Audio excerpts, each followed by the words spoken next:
Cubby blue blood flowing through our veins. Sitting in the bleachers in the rain. We've shed a million tears and drank as many old style beers out at the game. Let's go, Cubby, Son Ranto. With Michael. Son Ranto. And Crawly. Son Ranto and the lovable loser. Son Ranto. With Michael. Son Ranto. And Crawly. Son Ranto and the lovable losers. Son Ranto.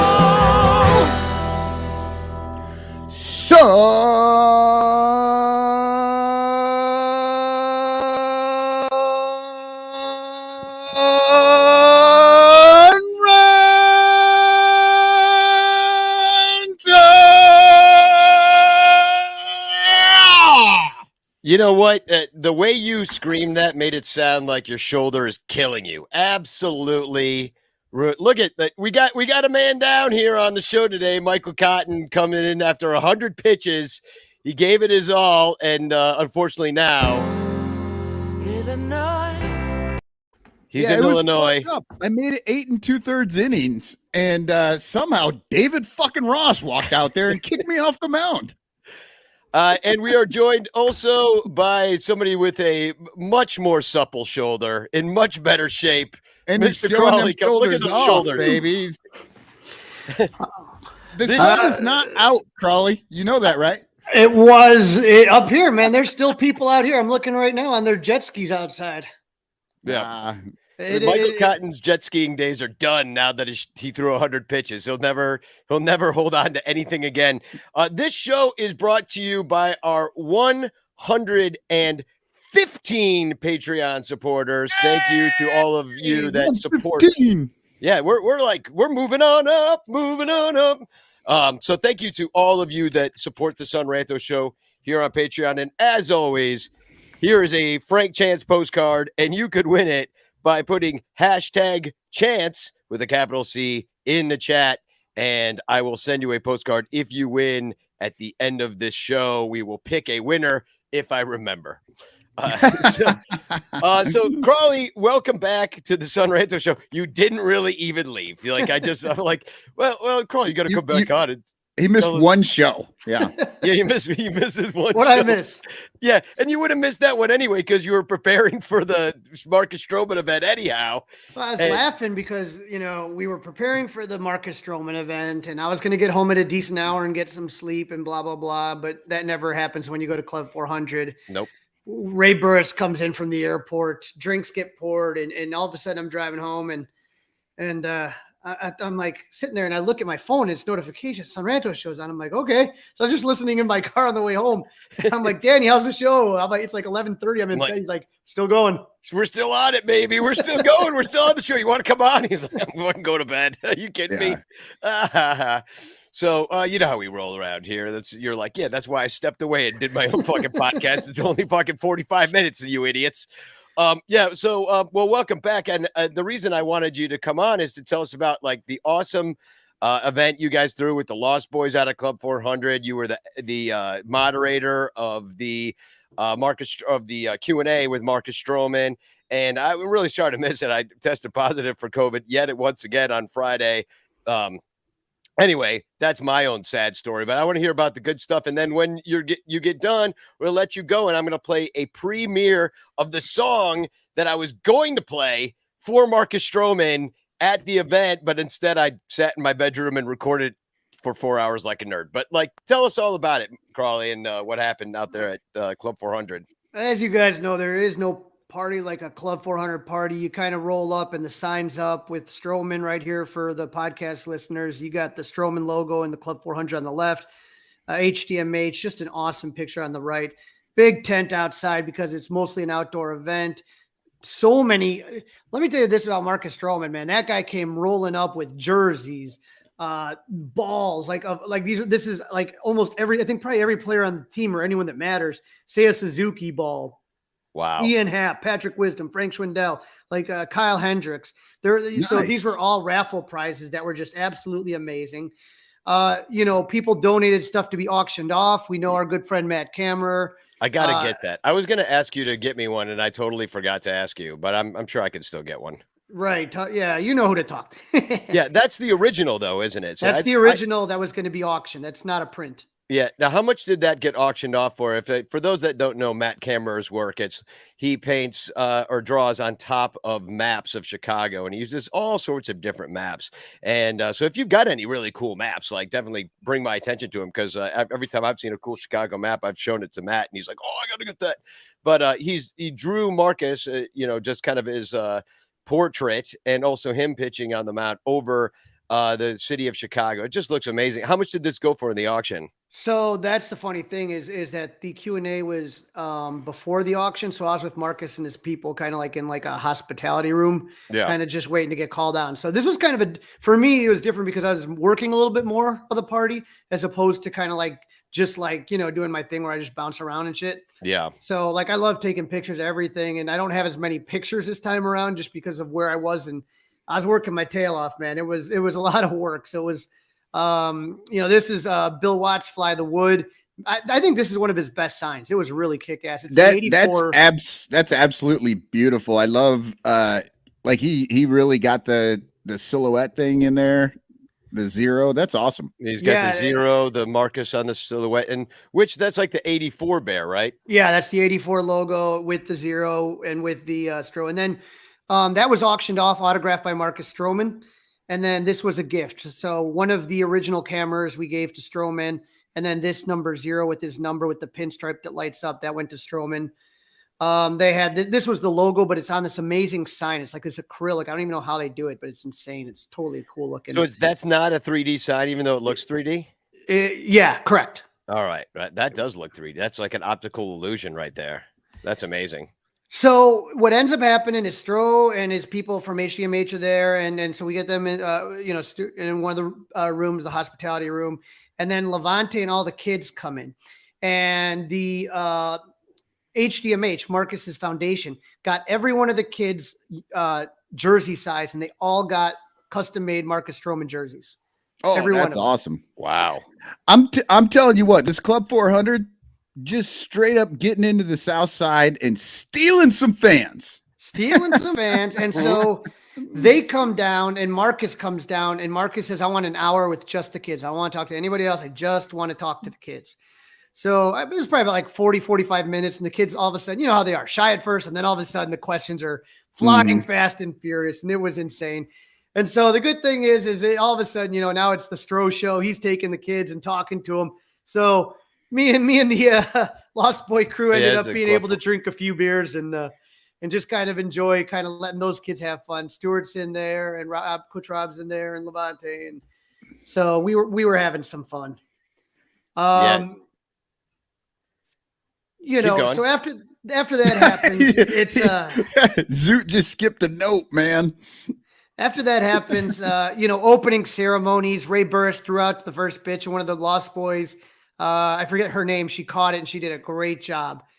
I will tell you one thing though. We always do the national anthem, and this time around the national anthem was sung by John Benedict, the organ. He sings great, dude. Have you ever heard him sing? Oh my God. I've heard him sing Les Mis. Like he sings the Bring Him Home, which is like one of the big tenor numbers in that show. And he sings the hell out. The dude can sing. He's not just an organ player. Like he's got a voice on him. Like he sounds like an angel. He's great. Dude, I'm just telling you from my experience, man. I've seen John sing a million times, but it's all like rock and roll songs. You know what I mean? Like Get Back, or just something that's got, you know what I mean? Like, not saying it's not hard to sing, right? But it's not like the anthem or Broadway tunes or nothing like that. So this is like the first time I ever heard Johnny sing, and I was like that. And I was like, holy cow.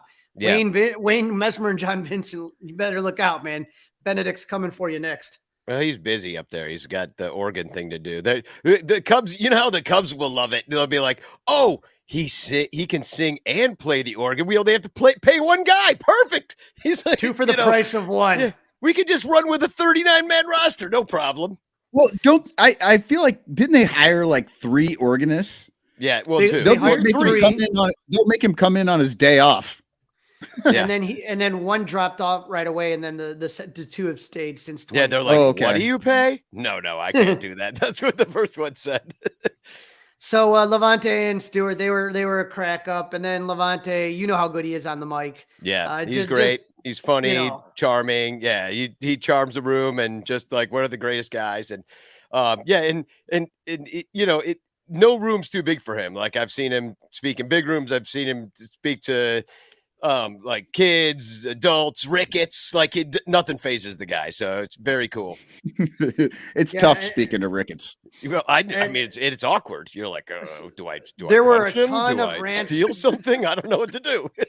I will say there were a ton of ranters there, and I really appreciate the support of all of them coming out. I didn't see Bill Sugas. Everybody's looking for Bill Sugas, but Bernie Robert Sanchez, Cub druggist, was there.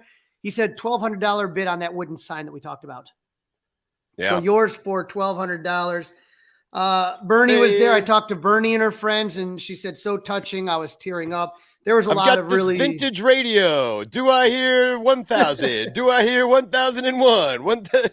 I mean, people Danny will paint, let's go. Danny will paint a 0 on it. Yeah. It's from 2002. This Radio Shack. Radio Shack's not even around anymore. This vintage.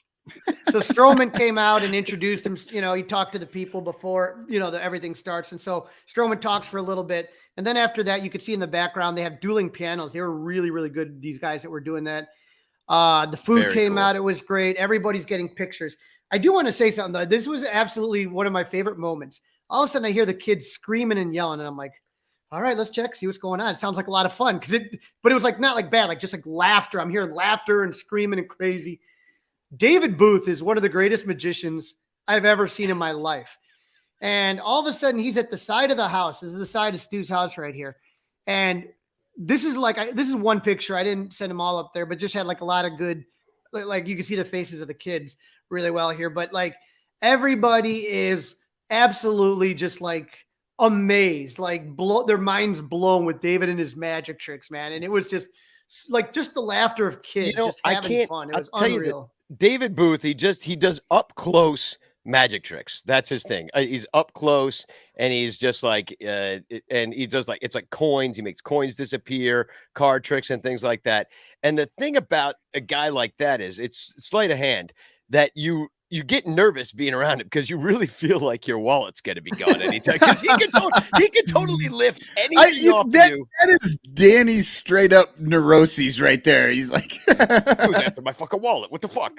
So you have the everybody knows you got no money in that wallet, Danny. Yeah, well, I've got freaking gas money for the way home. You got the. You got the magician, you got the food. Everyone's going in, getting their pictures. And Stroman,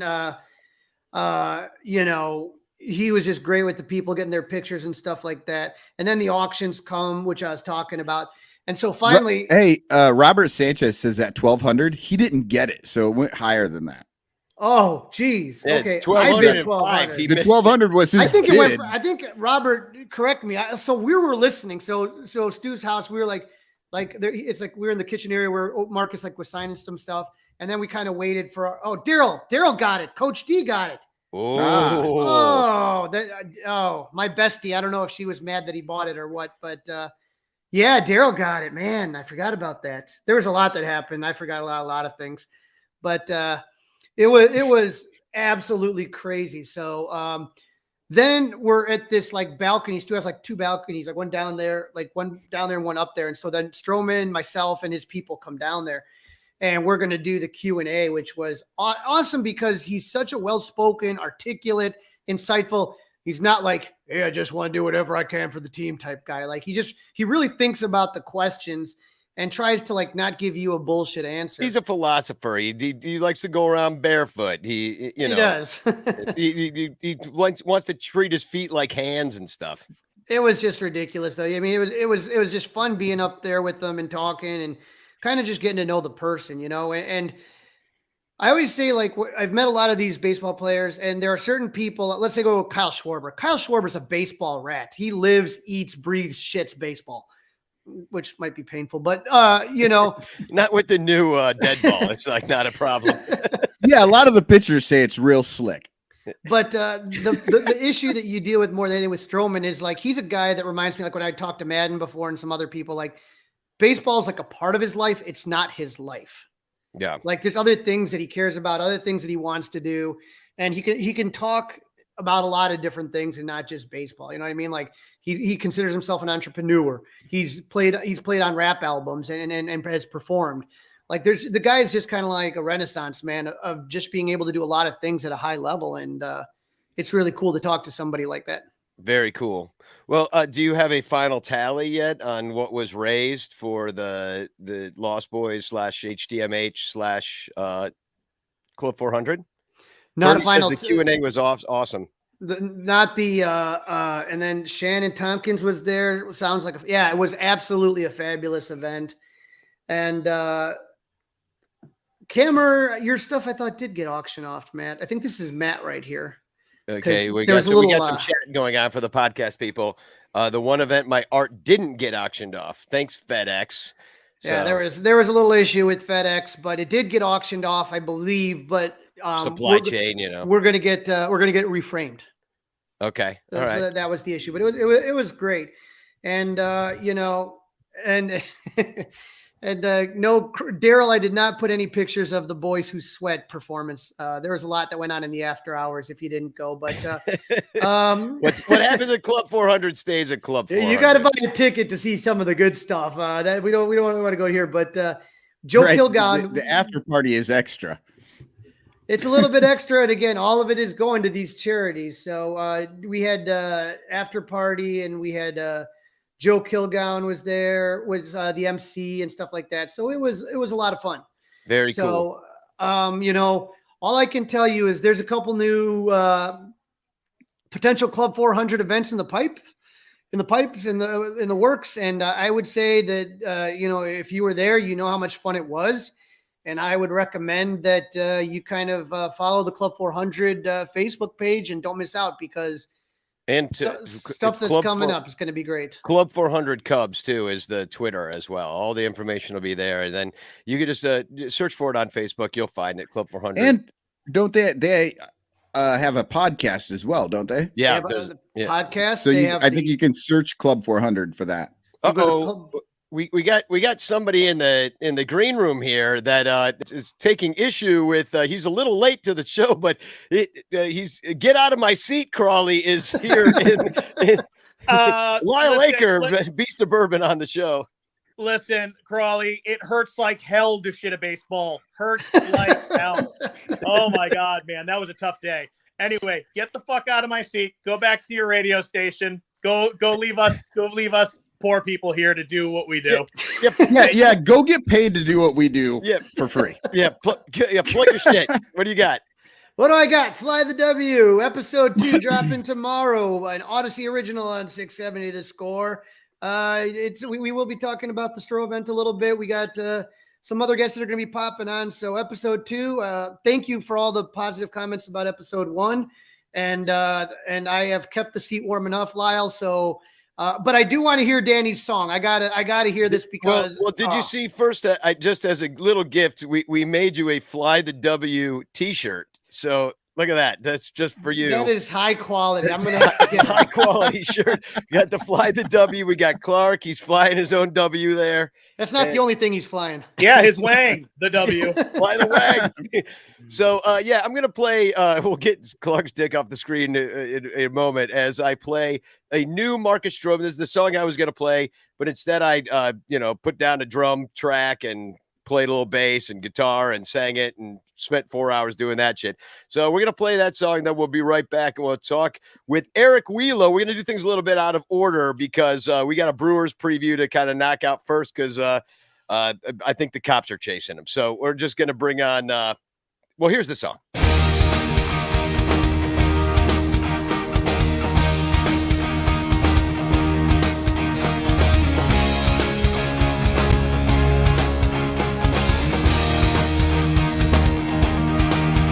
Marcus Stroman takes the field, you're about to get served. Other teams' runners won't get around third. Time for the show. He came to throw.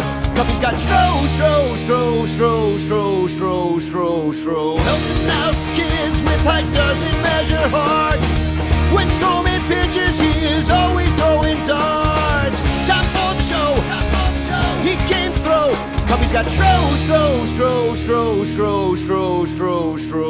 We got an awesome pitcher in Chicago, the first to wear number 0. He was pitching for a while with Toronto, played with the Mets a year ago. The wind can blow, but Marcus knows to keep it low. Pinpoint control, Stro's gonna strike him out and take a little stroll.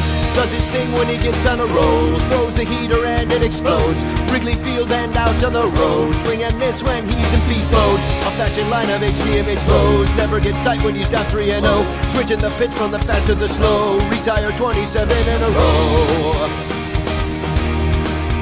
Marcus Stroman takes the field, you're about to get served.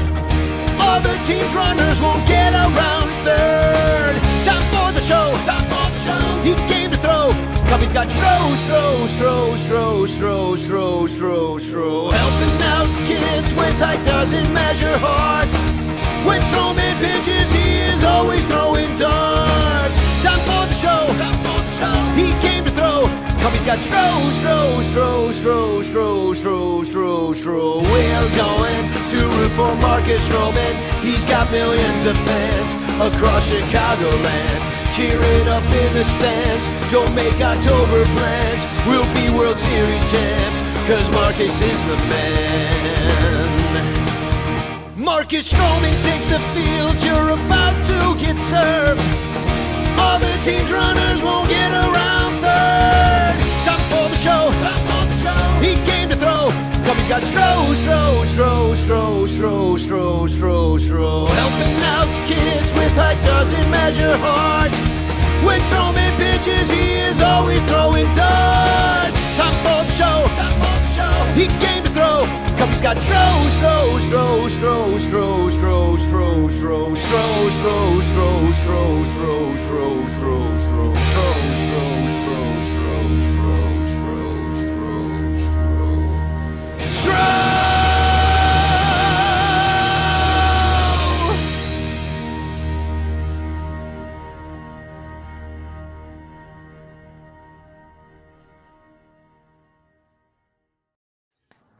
So, welcome back to the Sun Ranto show, and I accidentally still have the picture of Clark flying the W there. We are back here with Danny Rocket. We got Michael Cotton here, and what the fuck is a Crawly, otherwise known as Lyle Aker, also back on the show, Beast of Bourbon. We're gonna do things a little bit out of order for a moment. We got a lot to get through. We're gonna do a Brewers preview. We're going to talk about some things across the league, like Jock Peterson getting slapped in the face. And we're also going to talk about this 2-game set with the White Sox. But I think we'll do the White Sox thing last, and then we'll get out of here. But let's first bring on Eric Wielo. We don't have a lot of time with him. We're getting a bit of an echo on you. Oh, can you hear me? Yeah, we can hear you, me, twice. Oh, I got an echo going. Yeah, your speaker is going through your microphone. I don't even have headphones on. I got to go get a headphone set. This is what the Cubs. So much better when it's quiet. Yeah, it's so much better when it's quiet. All right, we're gonna take you out. God, he's so much more tolerable when you can't hear him speak. All right, let's try this again. Eric, do we got you? No, we don't. We don't have him. He's getting headphones. Oh yeah, he's getting headphones. All right, we're gonna mute him for a moment as he gets that.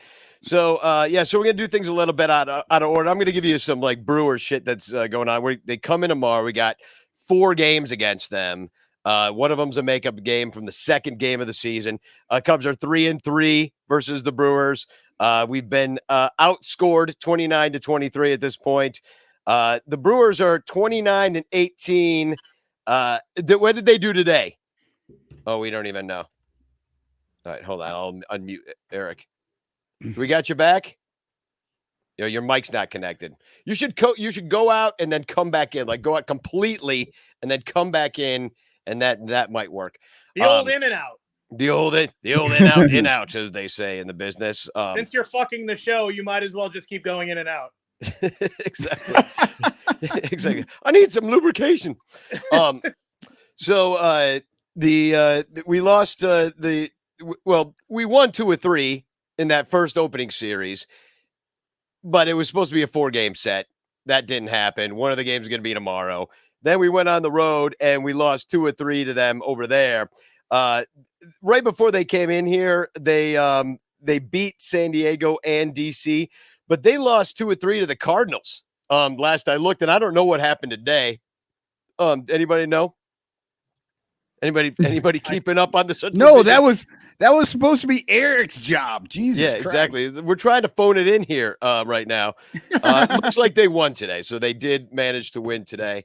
Let's bring Eric in. Eric, you won today. Congratulations. You lost to it. You finally managed to get out of St. Louis with the win somehow. Well, we win most days this season, so let's not act like this is an anomaly. I mean, something the Cubs aren't used to at this point. So now you're 30-18? Yeah, 30-18. Just won 2 or 3 against real teams like the Padres, and then split a series against another real team like St. Louis. Not bottom feeding against Reds teams like you guys. Cubs did pretty well against the Padres. Yeah, Cubs won to Padres. Cubs beat the Padres 2 or 3-2. What are you freaking want a medal? You're probably gonna win a medal. Didn't you lose like 20-3 to the Reds 2 days ago? No, that was the Pirates. That was yeah. Oh, and the Reds. 20, and it was 20-5, Eric. It was 20-5. Yeah. Yeah, Look, but we Stroman's a great guy, but let's be honest. If you're making theme songs about him, your team's not going to be very good. That's well, he's what we got, so that's who we write about our songs about. But yeah, I want to put up some as long as we got you on the show, we'll put up some comparative stats. You're not exactly hitting the cover off the ball there. You're 11th in OPS. Cubs are 15th. Yeah, and homers, you're 3rd, so you're hitting them out of the park. I get it. Cubs are 16th. They're in the middle of the road. Strikeouts, though, you're the 7th worst. You're striking out all over the place. So are the Cubs, but we're not even trying. Brewers, they're taking their walks, but they're about the same as the Cubs. They're 8th in the league. Cubs are 11th. Stolen bases, you guys are stealing some bases. The Cubs are stealing bases. You're like top of the half of the league. But when it comes to runs, you've only scored 13 more runs than the Cubs the entire season. You're 10th in runs scored. You're an NL Central team. How do you respond to this? Like, you don't have the offense to roll over the Dodgers or something like that, or the Mets or even the Phillies for that matter. Well, we have a plus 41 run differential because we have great pitching. So you don't really need a great offense when you're just sending out an ace after an ace after an ace. If you saw Corbin Burns today, I mean, he's beating his numbers last year in a year that he won the Cy Young Award. Okay. And this is a season where Woodruff kind of just went down. Peralta, he's hurt right now. He's coming back, but we have these young guys, the Ashbys of the world that are coming up, and the starting rotation has been unbelievable. And Josh Hader. I feel like Burns' only bad game was against the Cubs. Yeah, he started, and that was the first start of the season, and then he turned it around immediately. I mean, look, the offense isn't there. And there have been some injuries. We started the year without Luis Urias, who was our third baseman, starting third baseman. So we've been filling it in there. And then Willie Adames, our shortstop, he's been out. He's been injured. He might come back for this series. And Lorenzo Cain, that's the end of a deal that's very old. And we don't really know what to do in center field. McCutcheon's been on and off the injured list. Like, we're just piecing this team together right now. And I think this offense will turn around. I think it is a good offense. And that's going to progress. And if the pitching stays where it's at, the Brewers are going to be a really good team. We can compete against those teams you listed. And then you got your bullpen, and I'll just put up these numbers again. Your ERA isn't really like it. 3.33 to the Cubs, 3.57. That's 10th and 15th.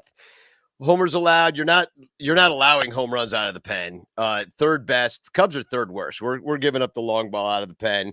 Strikeouts, Cubs are still number 1. Brewers are in the middle. So I don't know if that seems like a different thing. When you used to have who was the guy? He's hurt too.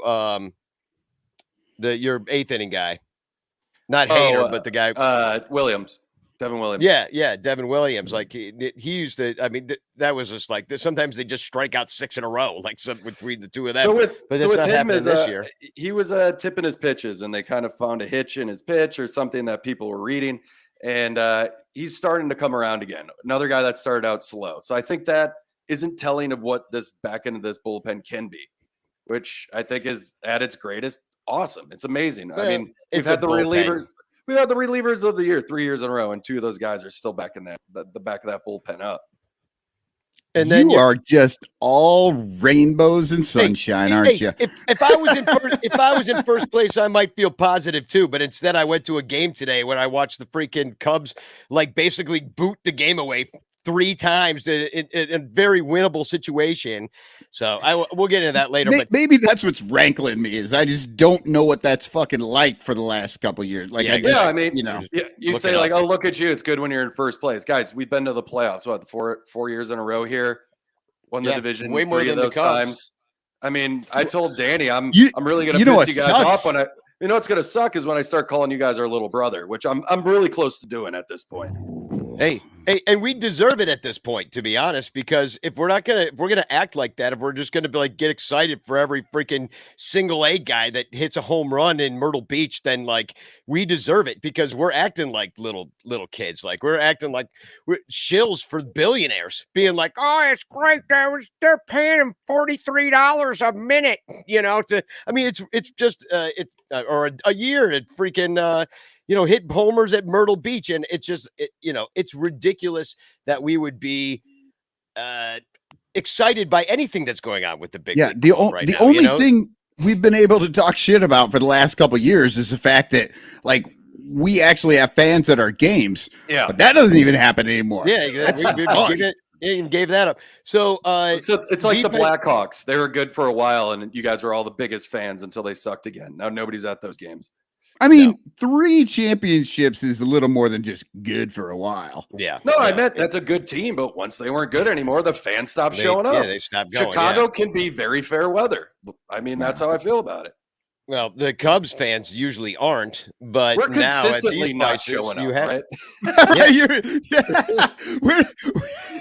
I love the fact that you're just like, we're not fair weather, we're not foul weather, we're just not there. We're the weather, baby. So you guys are kind of brutal in the field a little bit. I mean, eighth worst in errors.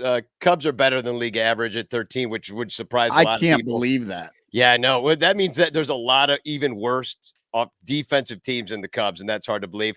The defensive efficiency ratio, or is a 701 or 17th best, so right in the middle of the road. Cubs are not getting the outs; they're 8th worst. Caught stealing percentage though, 4th best. Who's catching for you guys right now? Narvaez. Okay, Omar Narvaez. So he's throwing guys out. Cubs are kind of middle of the road at that kind of position. So those are just some comparative stats between the Cubs and the Brewers. But I'm not that impressed, except for your starters. And that's really where, and we're not going to see, we don't see Burns. That's the only one we probably don't see. I did not see who's starting both games tomorrow. I know we got Ashby in game 1, who's a lefty. 291 earned run average. I believe he's going against, I don't know if he's going against Smiley or Smiley's pitching tomorrow because we got 2 games to get through. I'm going to look it up right now to see if it's actually been announced specifically. Oh, no, you got Small and Swarmer. We got Swarmer going for the Cubs. I know nothing. I know nothing about good Schwarma. I know nothing of Small, though, is a left-handed pitcher as well. Do you know anything about your pitcher, Small? Yeah, we just called him up. So this is going to be his first start for the Brewers. He's the ace of our AAA team. And the guy's been it's going to be 2 first-timers out there. They're going to be 2 first-timers. They're going to be out there hugging each other and having a good time and just like, woo. It's going to feel like a lot of the Cubs games where you don't know the majority of the players that are playing that day. But that's there's a lot of hope for this kid. He got called up once, went down, did I think 1 inning of relief. Now he's coming up and getting the start. And he's been lights out in AAA. And there's a lot of high hope. And if the Brewers do anything great, it's developing young pitchers. And I think we've seen it with the Woodruff, with the Burns, with the Aaron Ashbys. Oh, yeah. There's a lot to this look guy's up going to to. pitch a no-hitter tomorrow. It is that's no what's going to doubt in happen. my mind. I was just going to say, like, I mean, he's lights out going against AAA players, so he should fit right in going against AAA players. I mean, it's kind of what we have. He used to room with half of these guys just in the winter. He knows them. So we got a guy named Swarmer going. I'm looking him up right now. He was down at Iowa. He's got a 2.08 ERA, pitched in 9 games. He started 5 of them, pitched in 39 innings, gave up 23 hits in those 39 innings, had 42 strikeouts in those 39 innings, and kept batters at a 157 batting average. So Matt Swarmer, everybody, the Matt Swarmer Cubs era has begun. And I will be there tomorrow. And then we'll get Ashby and Danny, Smiley, which is the normal game, I guess. Was he already on the 40 man, or is this one of those? Is it the double header extra guy? He's probably he's got to be the double header extra guy. Yeah, so Swarber, he doesn't count against the 40 man or whatever. I guess we probably should have looked up that before.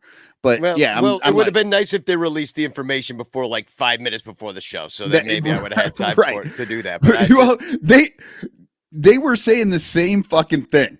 They're there on Gallagher Way in the office, can we bring him up? I don't fucking know. Does he have to be on a 40 man? Who knows? Somebody call somebody. Yeah. Call Joe West.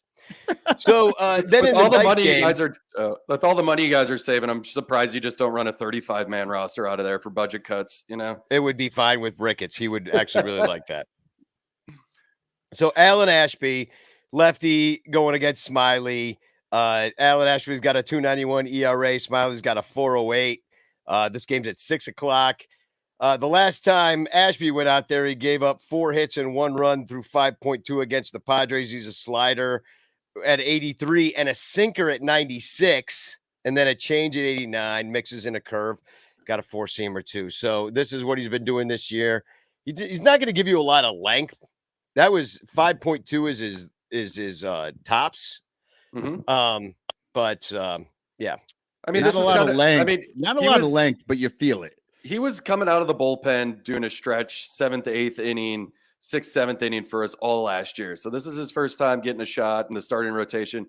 And the Brewers were running a 6-man rotation. He was the 6th guy. So, yeah, that's why you're not seeing a lot of innings out of him. But with the injuries, I can see him getting a little more length with Craig Counsell.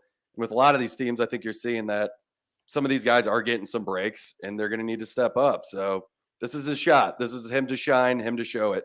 And he proves he can go almost 6 innings when he's right. And then in game 3, which will be, we'll talk about Smiley really quick. He went out there. Oh, I love me some Smiley. It's the only Smiley.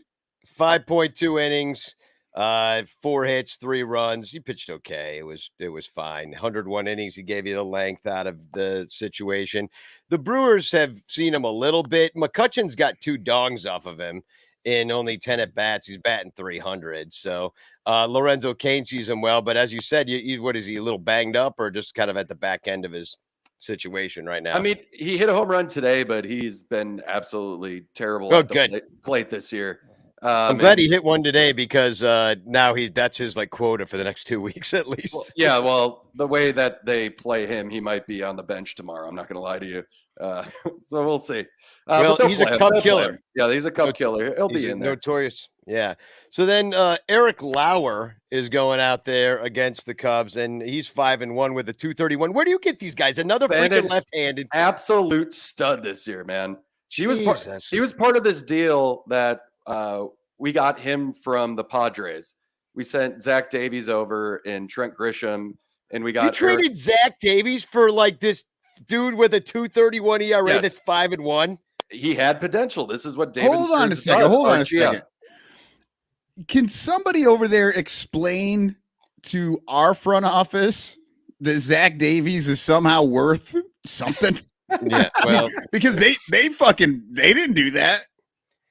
Well, so our numbers against him, there's not a lot. Nobody has got more than 5 at bats. Jan Gomes has a home run, but unfortunately, I think he's still on the shelf. I think he's split in half. Yeah. And Wilson's got a couple hits. Wisdom's got a hit. Hayward hits him well, but he's 3 for 5. But Hayward's just not around anymore. He's got COVID, right? Yeah, I guess so. Long COVID. They're hey, let's make this a little longer. Oh, you feel another symptom, right? He's got that 60-day IL COVID. Yeah, you got that brain fog, don't you? We need the 40-man spot.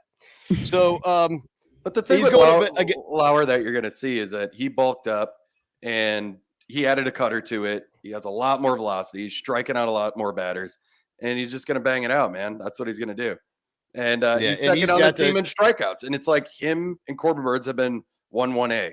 And Woodruff actually hasn't been that great. Yeah. He's got a 4-5 pitch mix as well. Pitch mix. That's hard to say. Yeah. So then then we got Justin Steele's going in this game, and he's the recipient of the 2-inning 7-run onslaught from the powerhouse Cincinnati Reds last week, in which the Cubs lost 20-5. And Steele pitches well against the Brewers, man. We've always struggled against them. I can never understand why. Well, and we'll take a look at kind of what goes on against him. Willie Adames, who you said has been hurt, has got a home run off of him. He's really the only one. There's not a lot to look at here. Colton Wong's 1 for 8. He's seen him the most, but yeah, there's 226 batting average and 62 ABs, 568 OPS as a team. And then Woodruff is going to go out there, and he's not having the year that you thought he was going to have. Because look at, he's got a 4.74 ERA. We kicked his butt on opening day, is that not opening day? The second game, the second game, which was actually the third game, or you know what I mean? It was going to be the third game on the Saturday, and we kicked his butt. We got 7 runs and 3.2 innings off of him, and then he blew up against Cincinnati as well, Mr. Man. So he gave up 6 runs, 5 earned, and 4.1 against Cincinnati. Mr. Tough guy. I love that your brag is, well, you do bad against the Reds too sometimes. Well, you do bad against the Reds. Yeah. Well, you got beat by the Reds as well. We suck as bad as you, so we're equally sucky. I love it. Woodruff might not go in this game, to be honest with you. I know he's listed, but he did kind of twerk his ankle up, and they don't really know what's going on. They're not too worried about it, but being the Cubs and not having to worry about you guys at all, I could see them maybe just going with somebody else. The Mets tried to do that last year. They took their best pitchers out of that series just because they were like, the fucking Cubs. And I think the Cubs swept them. Yeah, we don't really need the wins. Yeah. And then the Cubs actually, they don't do great against Woodruff. I mean, historically, Ian Happ's got a home run. That's it in 111 at bats. It's the only dog. And then they're batting 225 in 133 plate appearances. So, I mean, if you do throw Woodruff, even with a bum ankle, it'll probably do okay against us. Yeah, more rough than wood. You know what I mean? Yeah. See what I did there? We could send Crawly out there, and he'd probably do all right. Hendo's going out there against Woodruff on Wednesday night, and he's got a 5.20 ERA. He didn't pitch great last time he went out there. Only lasted 4 innings, 4 runs on 5 hits, gave up a home run. But, yeah, it's like you've seen – and then he gave up 7 runs the time before that. So, ever since, he pitched that 8.2 inning 3-hit gem where he struck out 7 against the Padres on the road. See, we beat the Padres too, Eric. 8.2 innings, Eric. We're just gonna keep finding every obscure thing that we're just as good as you. If we list all your wins this year, this conversation will be over in about 10 minutes. It's gonna. I know. Well, no, 19 minutes. If you get a minute per win. So and then the Brewers have seen Hendo a lot. I mean, a whole lot, and they. Christian Yelich has got 2 dogs. Jace Peterson's got 2 dogs. Wong with a homer, McCutchen with a homer. You know what? But I'm calling a good game out of Hendricks on this one. I mean, just fucking, pack it in. The Hendo's going deep. It's going to be bad for the Brewers in this game. I don't know, man. I mean, Colton Wong, I just have a bad feeling. Like he's batting 360 against him. He's that thorn up our side all the time. So anyway, you got kind of a scuffling Hendricks and a scuffling Woodruff. And so it'll probably be 1-0 and go 14 innings somehow. And there we go.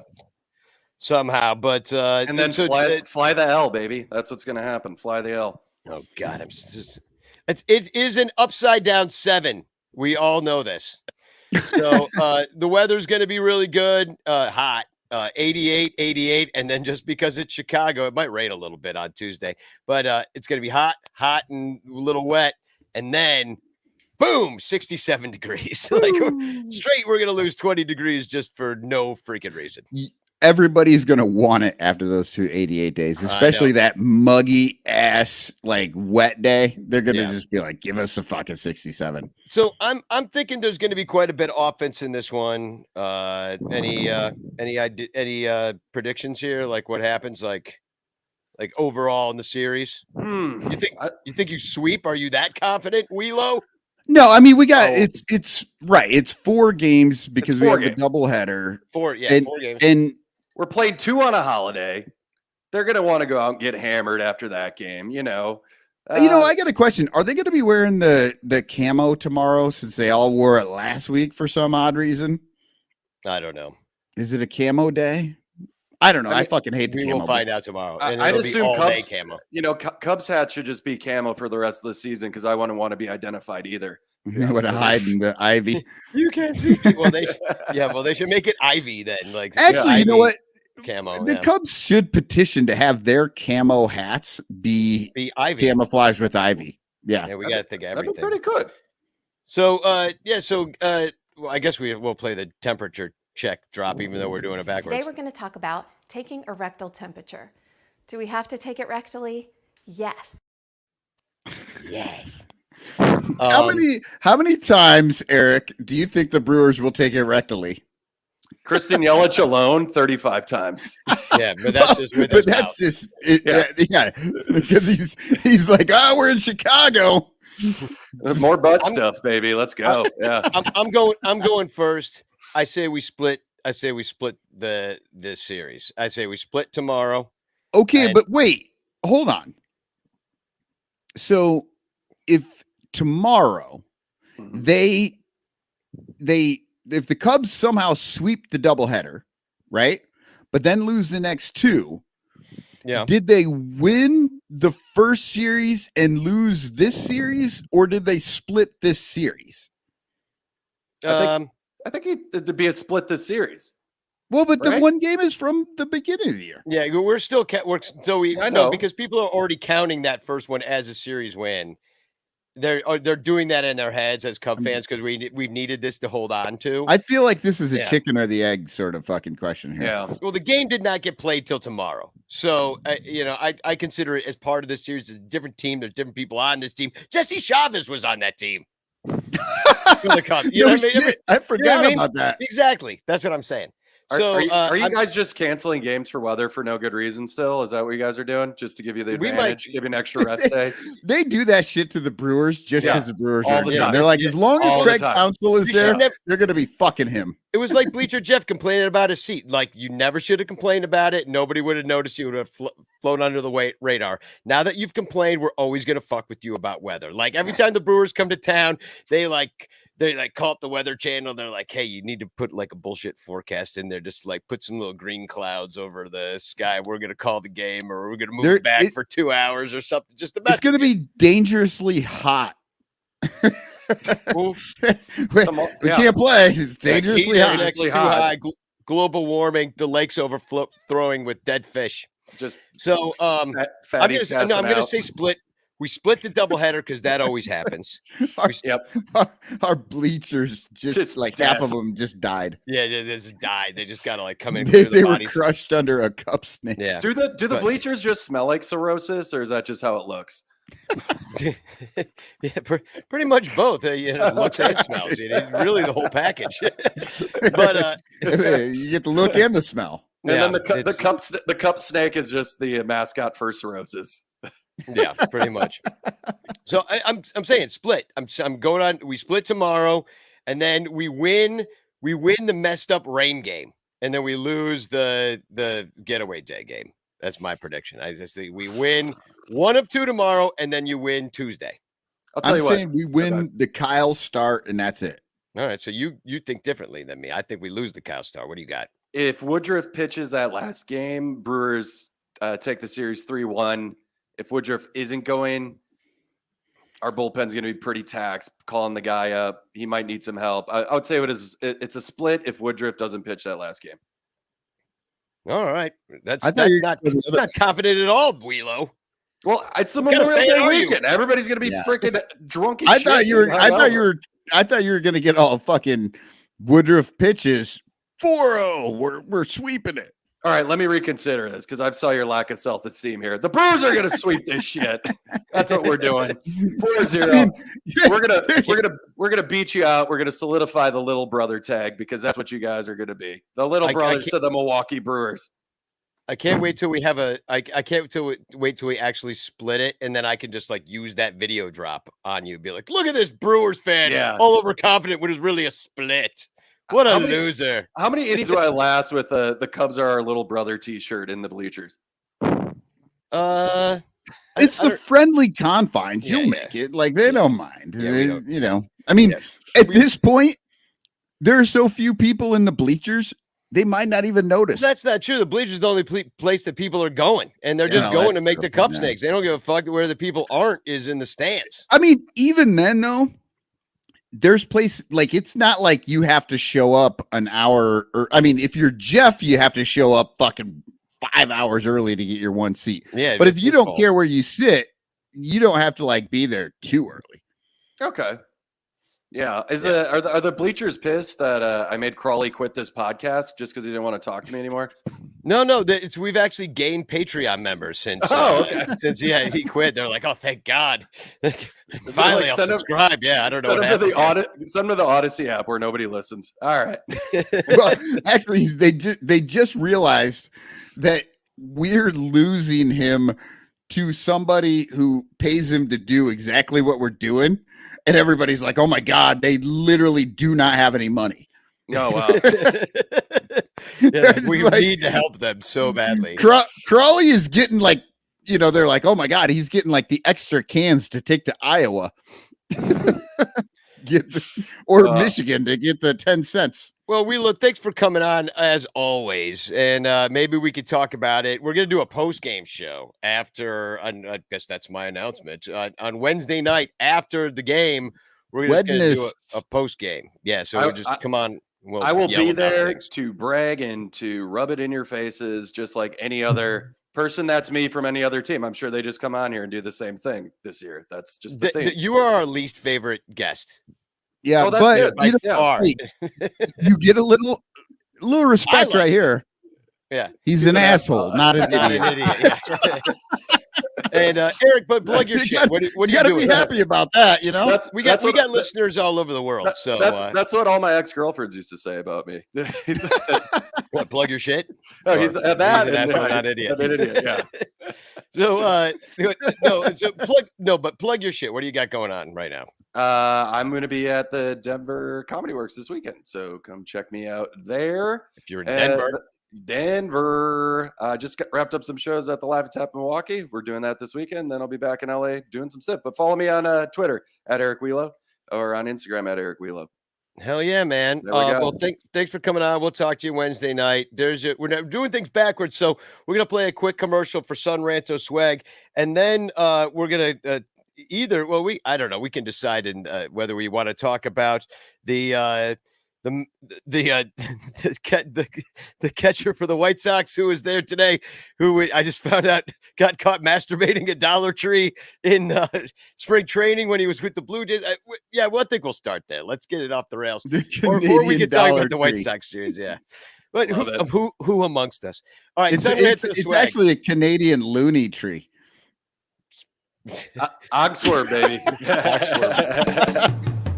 Do you like having sex? Me too. That's why I always wear my Sun Ranto swag shirts every time I'm looking to get some. It's the only t-shirts guaranteed to get you laid. Knock boots in your shankless shirt.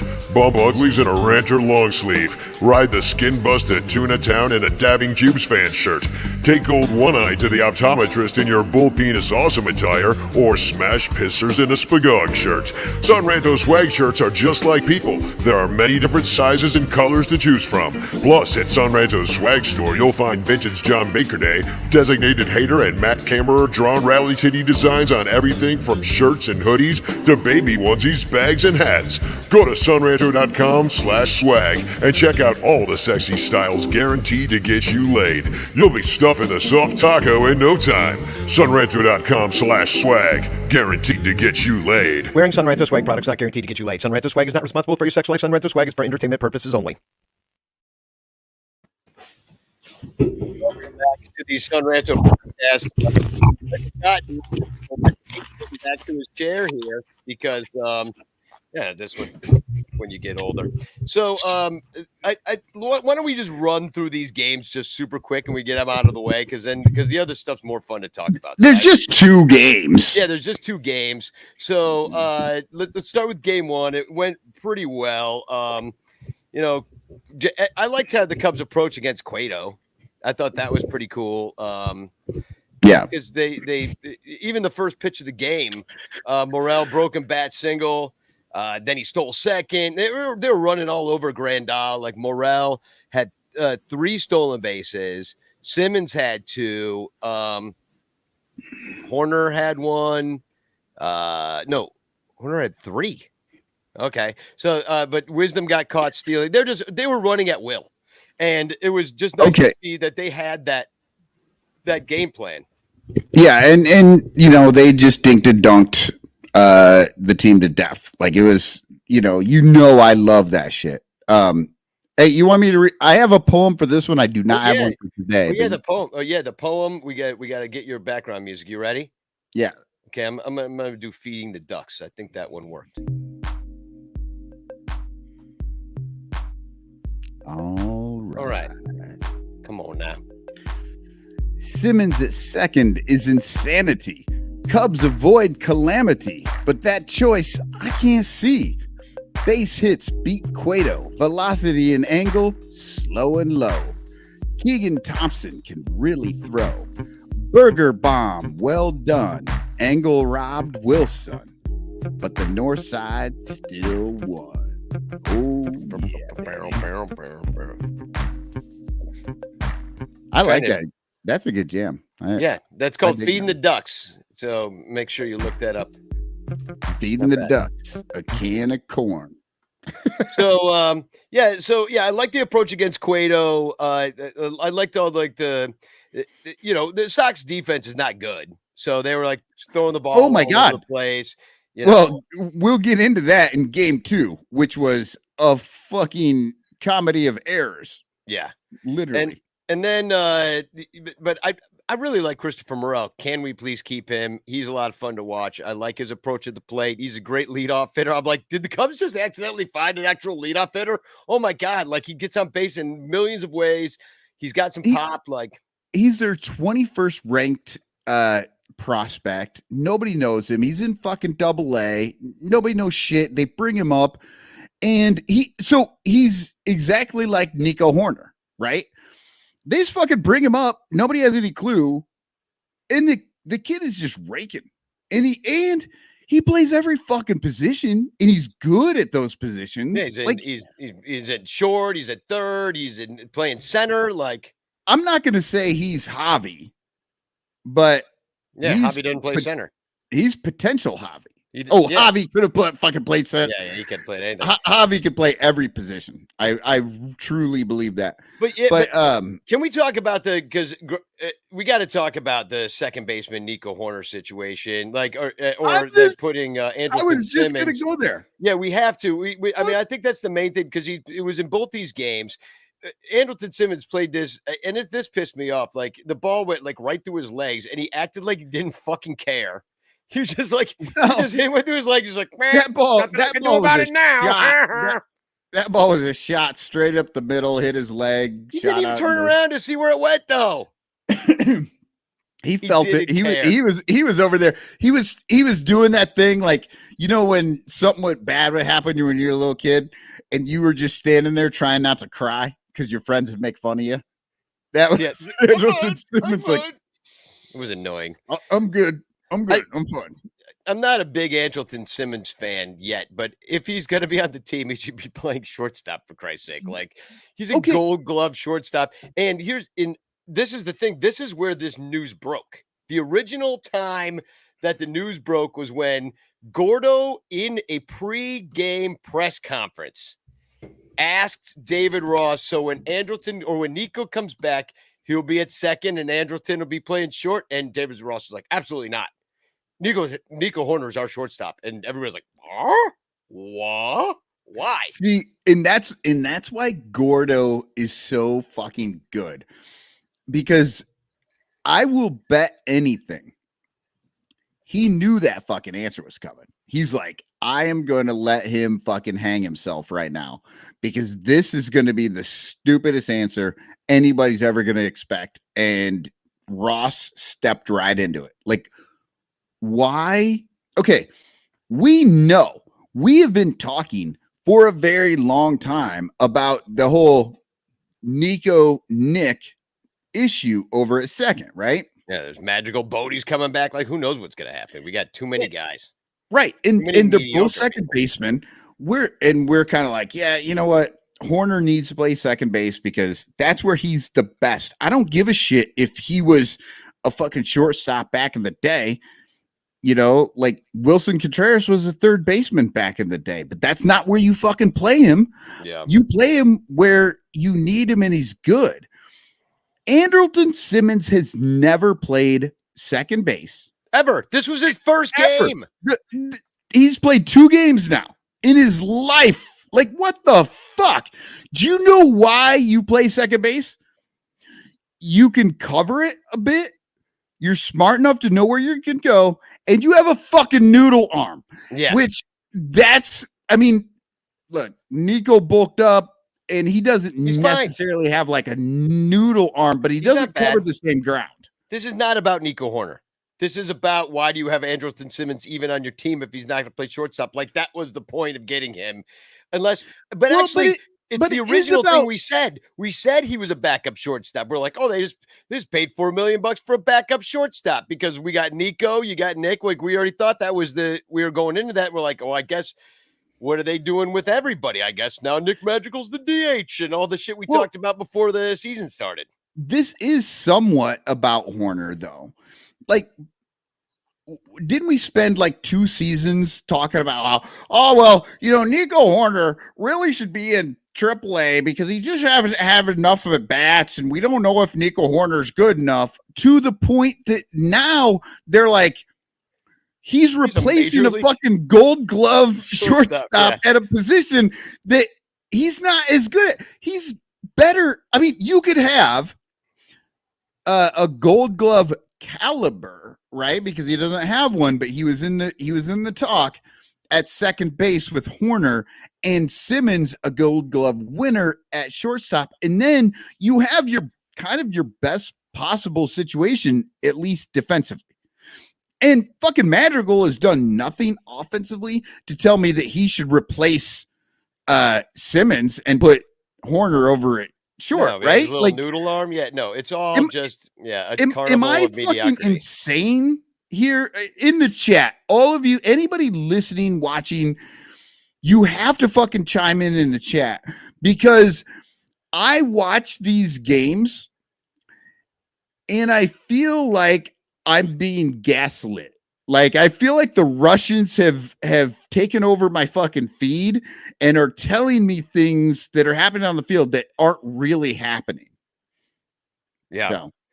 No, I agree. It's kind of, and it's coming down from on high. I feel like David Ross doesn't even believe this bullshit. He's just like, well, Jed told me to do it. I don't think David Ross is managing this team. No, I don't think so. I think that 8 2/3 bullshit with fucking Kyle Hendricks was somebody calling him saying, you need to get the fuck out of there now. Yeah, I agree. And then the only other funny thing that happened in this game was when Manny Grandal tried to score from second base, and he was out by 1,000,000 feet from an Ortega throw. So that was a lot of fun. That was the only other funny thing that happened. But the Cubs won. There was 5. Oh no, there was one more funny thing that happened. Wait, but this is the second time in a week that somebody has tried to score on the right fielder for the Cubs and just been done. Just fucking killed. Dunked on. Yeah, totally dunked on. But I really enjoyed this guy. Captain Overreactor. Another 3-2. I thought only Cub fans celebrated fly balls. Now I wasn't really watching this game. I was listening to it on the radio, but there was a man behind home plate who I guess is a notorious Cub hater more than he's a White Sox fan, because even the White Sox on Twitter were like, we hate that guy. He's the worst. And I can see why they think that, because he's just out there just like screaming about everything. And it's he is living at like 110% at all points. I'm like, dude, you can slow down. front row, that was clearly off the bat. That was a fucking pop-up. Like, that was nothing. He threw his hands in the air. And for anybody watching, I know you just saw it, but I'm saying this for the podcast listeners, threw his hands in the air, turned around and didn't even watch the play. Yeah. Turned around and looked at the crowd with this, number ones up in the air, fucking just like, woo! I don't even have to watch. That's a homer. Oh my God. It's like when you think that you threw a strike in bowling and it's really a gutter ball. And then you just turn around, you're like, I just did it. I'm just gonna turn around and I didn't even need to watch that strike get hit. And then it was just actually that ball got caught in the middle of the outfield, not even close to the fucking warning track. The other thing I want to talk about with this game one is Keegan Thompson, who did a nice job again. They stretched him out pretty good. They had him out there for 77 pitches. I was pretty surprised about that. It seemed like a long time. And then Efros pitched in both these games. He's been working towards that. Like, I don't know. I feel like that totally makes sense. They are moving him more and more. And honestly, I think that he's fucking proving that he can handle that. Keegan Thompson is the fourth starter we've been looking for. Yeah, I agree. And then Efros, Wick, Efros struck out the side. Then you had Wick, Givens pitched in this game, did well with a strikeout, no runs. And then David Robertson shut it down. He did have a walk in the ninth inning, but that was it. And I guess he's like the default closer since he's come back from COVID.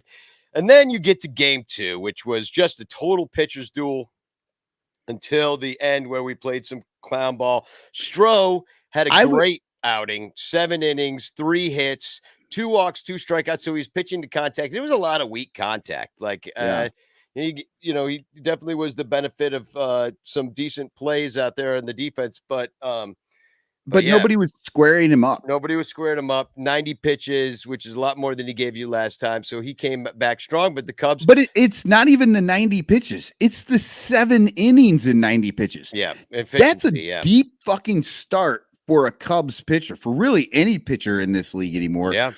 But I mean, I was really surprised. They let him go out there. And then there he was in the 7th inning, bases loaded, struggling. And he got a strikeout. And then, honestly, that was a fucking shot. But Simmons, picked it off, line drive, and grabbed it. That was just, that's good play by Simmons.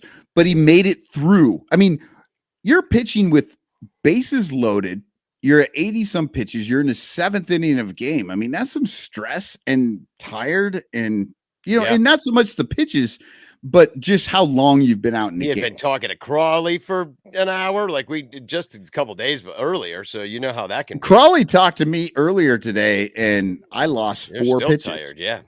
So the hitting wasn't there today. We got out hit 10-5 and outscored 5-4 at the end of it.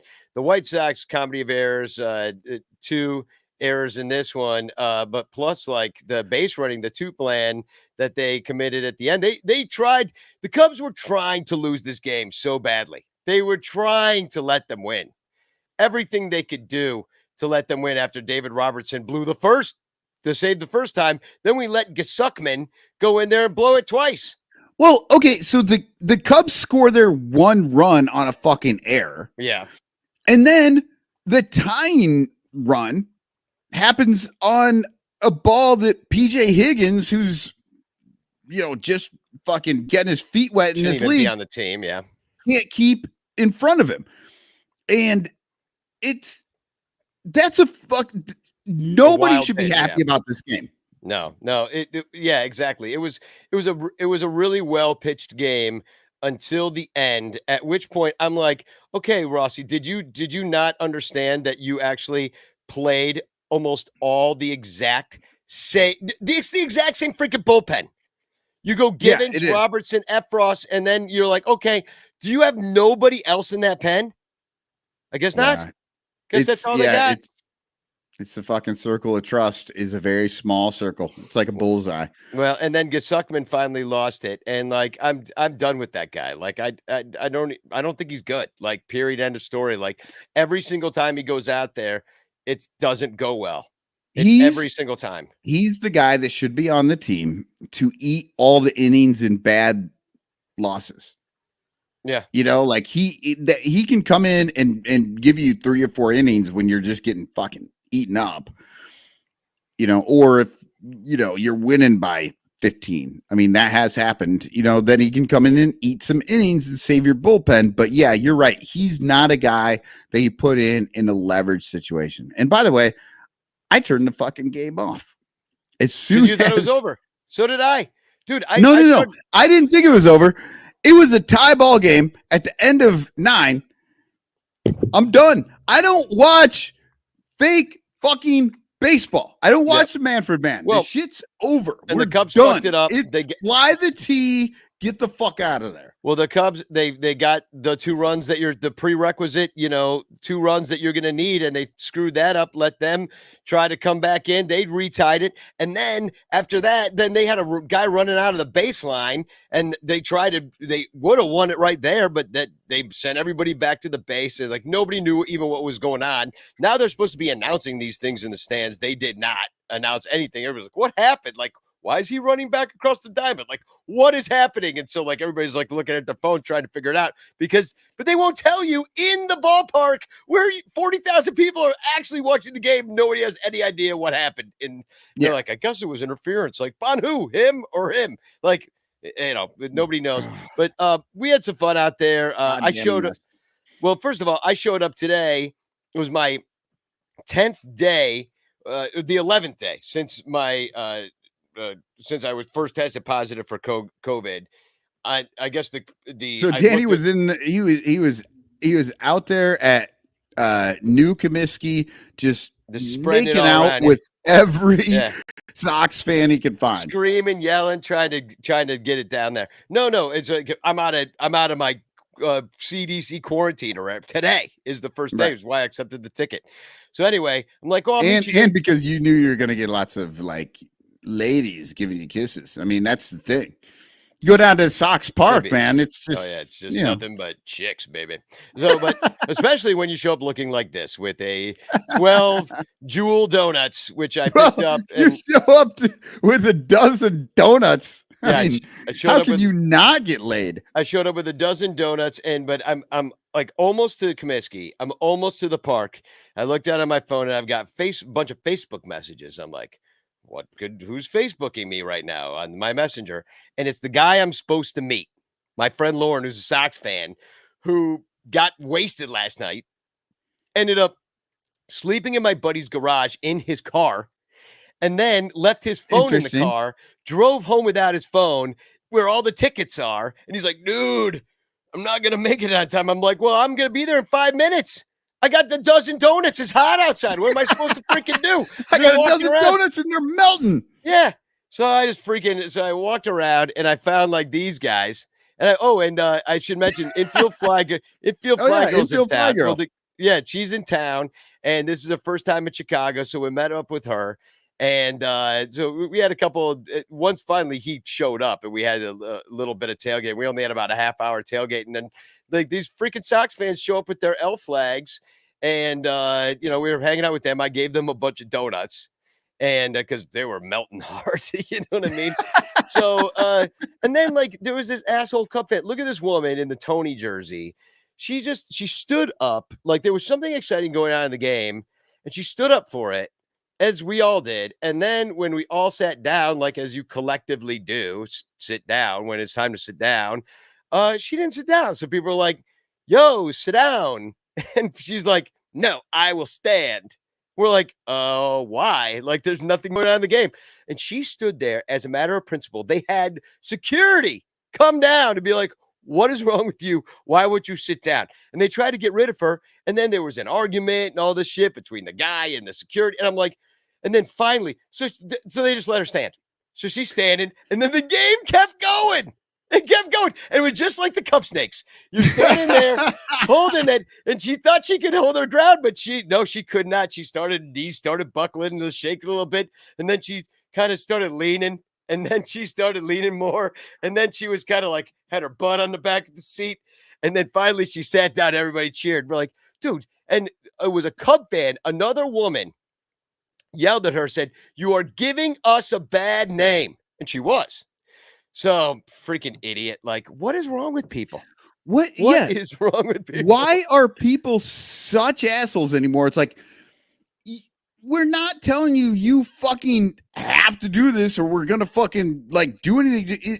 It's just common fucking courtesy. Just be a nice fucking person and understand that people behind you can't see when you stand. Sit down. Yeah, she did not care. So, and then on the way out, I pretended to punch AJ in the face, AJ Persinski. Nice. Which I think there's a Ranger calendar shot right there for you. Yeah. Oh, you know what? Talking about the announcers here, because AJ was the announcer with Len Casper on the Fox broadcast, I guess, on Saturday. I was not watching the game. I was listening to it. I was out in the yard doing shit. So I didn't realize until I watched the sort of the condensed game, and I'm like, who the fuck is like calling this game? Because I didn't hear Shabby or JD or why can't I fucking think of the Sox guys? That's Ed Farmer. No, the TV. The Steve Stone or Steve Stone. God, it was killing me because I love Steve Stone and I couldn't fucking think and Benintendi. Yeah. And I wasn't hearing these guys. That's not his name. It's something like that though.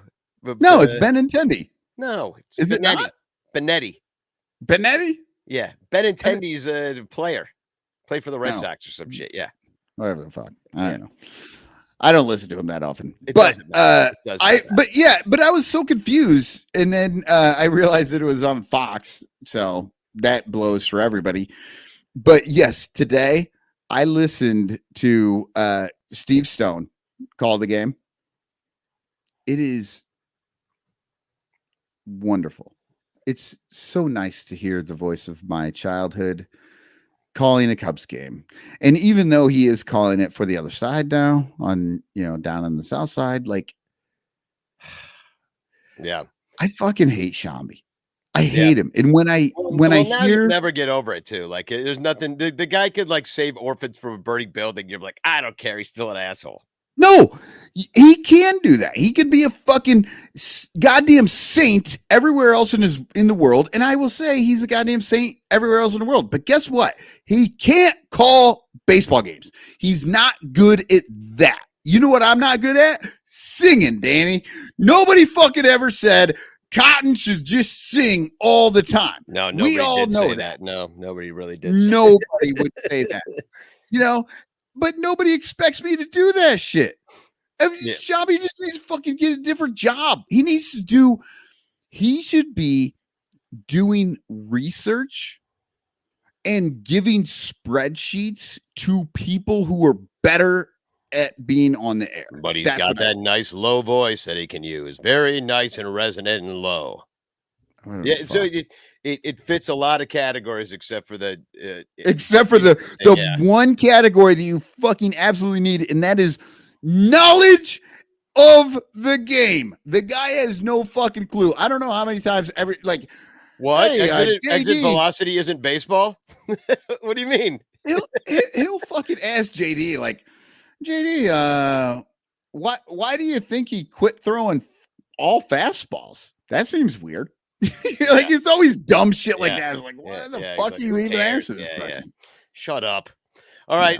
We're going to take another quick commercial break, and then we will be right back to talk about some more fun things. And then make sure you put #chance in the chat. Is this a third commercial break? No, it's second. There was a song. Oh, okay. This is a Cubs fan buying tickets from the Cubs. And this is a Cubs fan buying tickets through the StubHub link at sunranto.com/StubHub, knowing that 4% of their ticket purchase will go to the Sun Ranto show instead of into the pockets of rich corporate douchebags. Buy all your tickets through sunranto.com/StubHub. Don't worry, it won't cost you a single penny extra.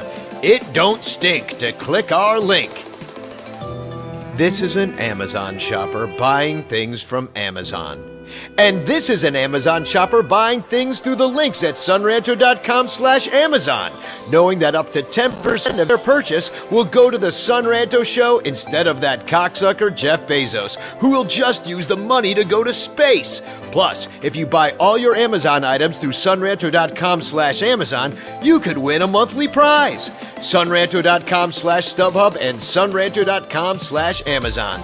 2 great ways to support the Sun Ranto show while sticking it to evil corporations who suck. And it won't cost you a single penny. It don't stink to click our link. Speaking of the monthly prize, that's going to be given out on our next show on the Sun Ranto post game on Wednesday night for the Amazon prize. So if you use Amazon, go to sunranto.com/Amazon, click the link, and then buy crap. And speaking of other things that we're doing, is you can go to intheclutch.com and you can get a badass shirt that says Morel is a fun guy. Yep. And I did want to touch base real quick on Morel. I just want to say one thing. The dude slides feet first. Have you noticed this?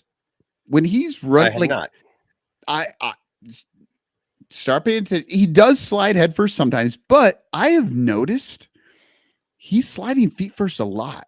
And I was just kind of clocking this recently. Everyone does, like, it's called a Pete Rose because literally only Pete Rose was doing it back in the day. Now everybody does it for every fucking thing. So to see somebody sliding feet first is like interesting. Huh. That's why I'm noticing. I'm like, oh my God, he makes sense to me. That's why Seiya's out of the freaking lineup right now. He's day to day. As last I heard, I don't know if they put him on the injured list, but what that's why Seiya's out, because these guys slide in. Chris Bryant had that situation. What goes in there, jams his pinky finger. You're going in with your hand. I don't care if you're wearing those damn oven mitts. It's still dangerous. So the Cubs got a new guy to come up and slide with oven mitts. And this was kind of a surprise to me. I guess it's just because of he's on the 40-man. Nelson, we're going to talk about Nelson Velasquez. But what I didn't know about Nelson Velasquez is, let me share my screen real quick here, is that he is actually quite a multi-talented man. I just want to share this first. He is like besides baseball? Besides baseball, here he is. He's a multi-platinum artist. Here he is performing with his band at a concert in 2020. Got an accordion player there, bassist, guitar player, and that's Nelson singing. Oh, hold on, Danny. I don't think that's Nelson. I don't think that's the same guy. No, it's the same guy. Check him out. It's like, I looked at the picture. There he is right there. Nelson Velasquez, El Inquieto del Vallenato. Well, that's not even the same guy you just showed. I think that's a pro wrestler. No, look, he's got the accordions back there. You've never seen a wrestler with accordions? Yeah. Come on. I don't know. And there's the stats. He's been playing for Tennessee. That's what else is there to know, Michael? I guess he spends his off time in Nashville. Well, no, I mean, depending on when you're a musician, what is your off time? You're either a baseball player or a musician, or are you both? Like, it's all on time, according to Nelson Velasquez. What do you know about him, Michael? Well, let me tell you about the Nelson Velasquez that we are going to see. The part of his life outside of singing wonderful tunes. We're going to look at this guy. He's 23. And I was interested in this. So he was drafted in 2017 in the 5th round, number 165 overall. His scouting grades, right? This is supposed to tell us a lot about the player. His hit tool is 45. His power is 55. His running is 50. His arm is a 60. His fielding's a 55. And overall, that equates to a 45. Look, I'm not great at math, But how in the fuck do these numbers 50, 60, work out to 45, an overall as a 45, right? They must have not liked his accordion playing.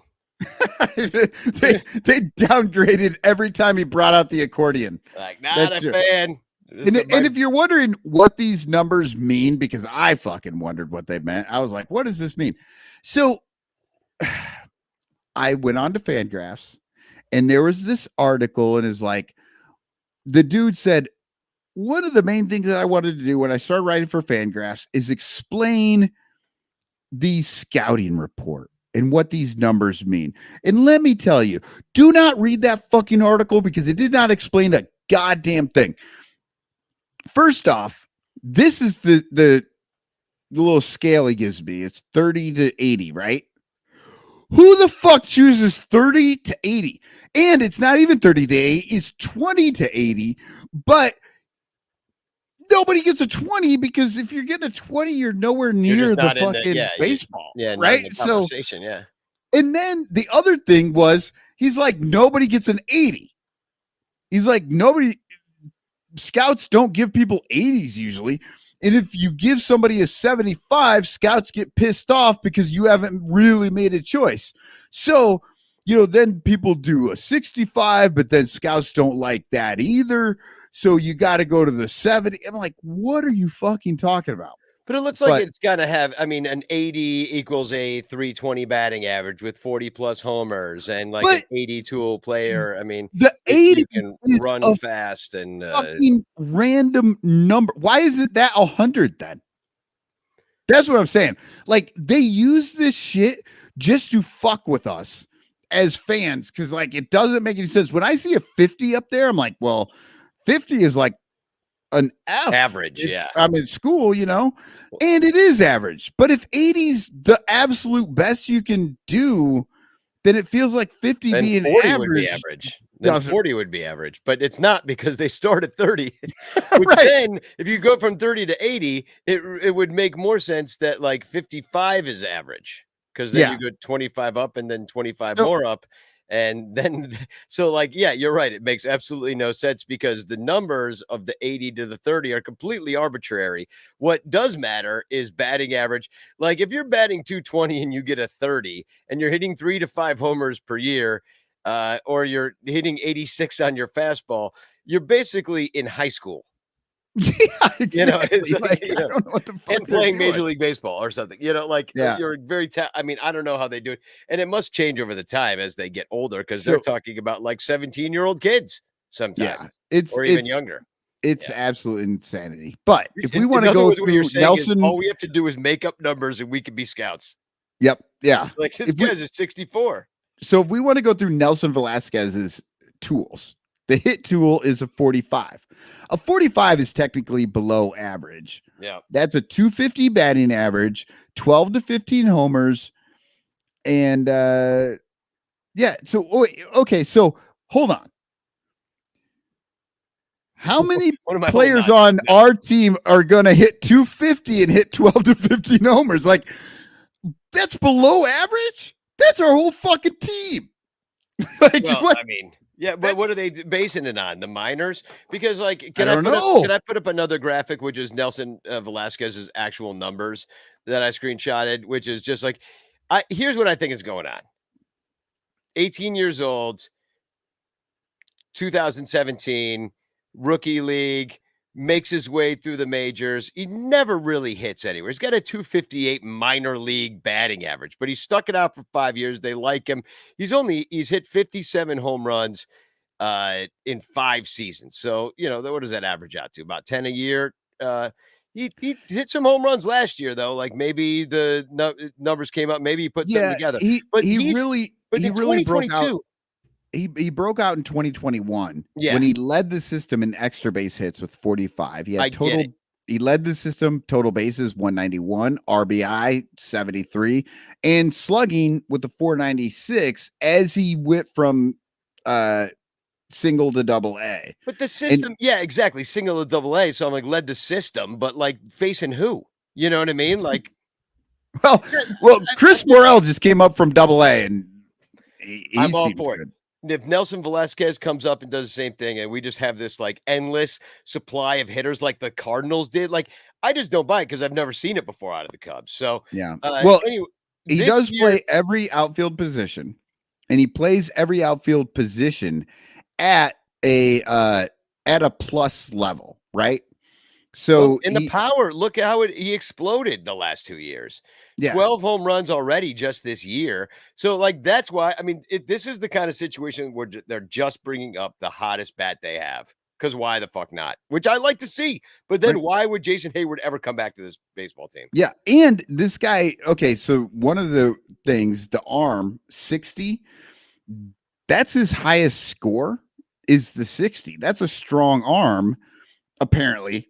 I mean, who knows what the fuck a 60 means, but it looks 74.6, but yeah, 60. We'll take it. Yeah, but I mean, I think we saw today, like I saw today Ian Happ not throw a guy out at second from left field. Yeah. Because Ian Happ, I'm sorry, people. Everybody who thinks that Ian Happ, he is a good baseball player just in general.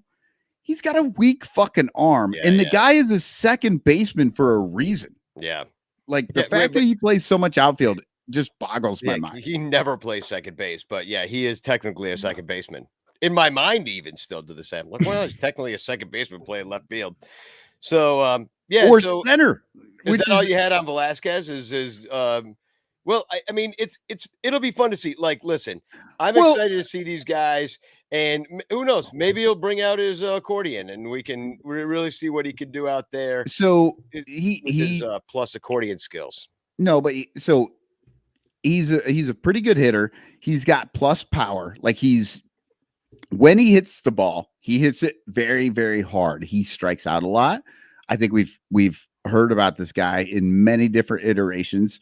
He hits the ball hard. He strikes out a lot. But during the pandemic, when he just worked on crushing the off speed, the curveballs, the sliders, all that shit, and that's why he kind of broke out in 2021, because he actually did put the effort in. He's only 23, and he is on the upswing. So like, I don't know. I think there's a lot to be excited about with this guy. But at the same time, we got to temper our expectations because we really don't know right now what, like this is the problem with the farm system. We don't really know what it looks like. Christopher Morel is 5 spots below him in the rankings. Yeah, the only reason it's Nelson Velasquez is because they wanted to hold on to him because he's on the 40 man. He's already on it, so they don't want to make any roster moves and have to like add somebody to the 40 man unless they can get somebody off of it, and they can't do it right now. So that's why he's here.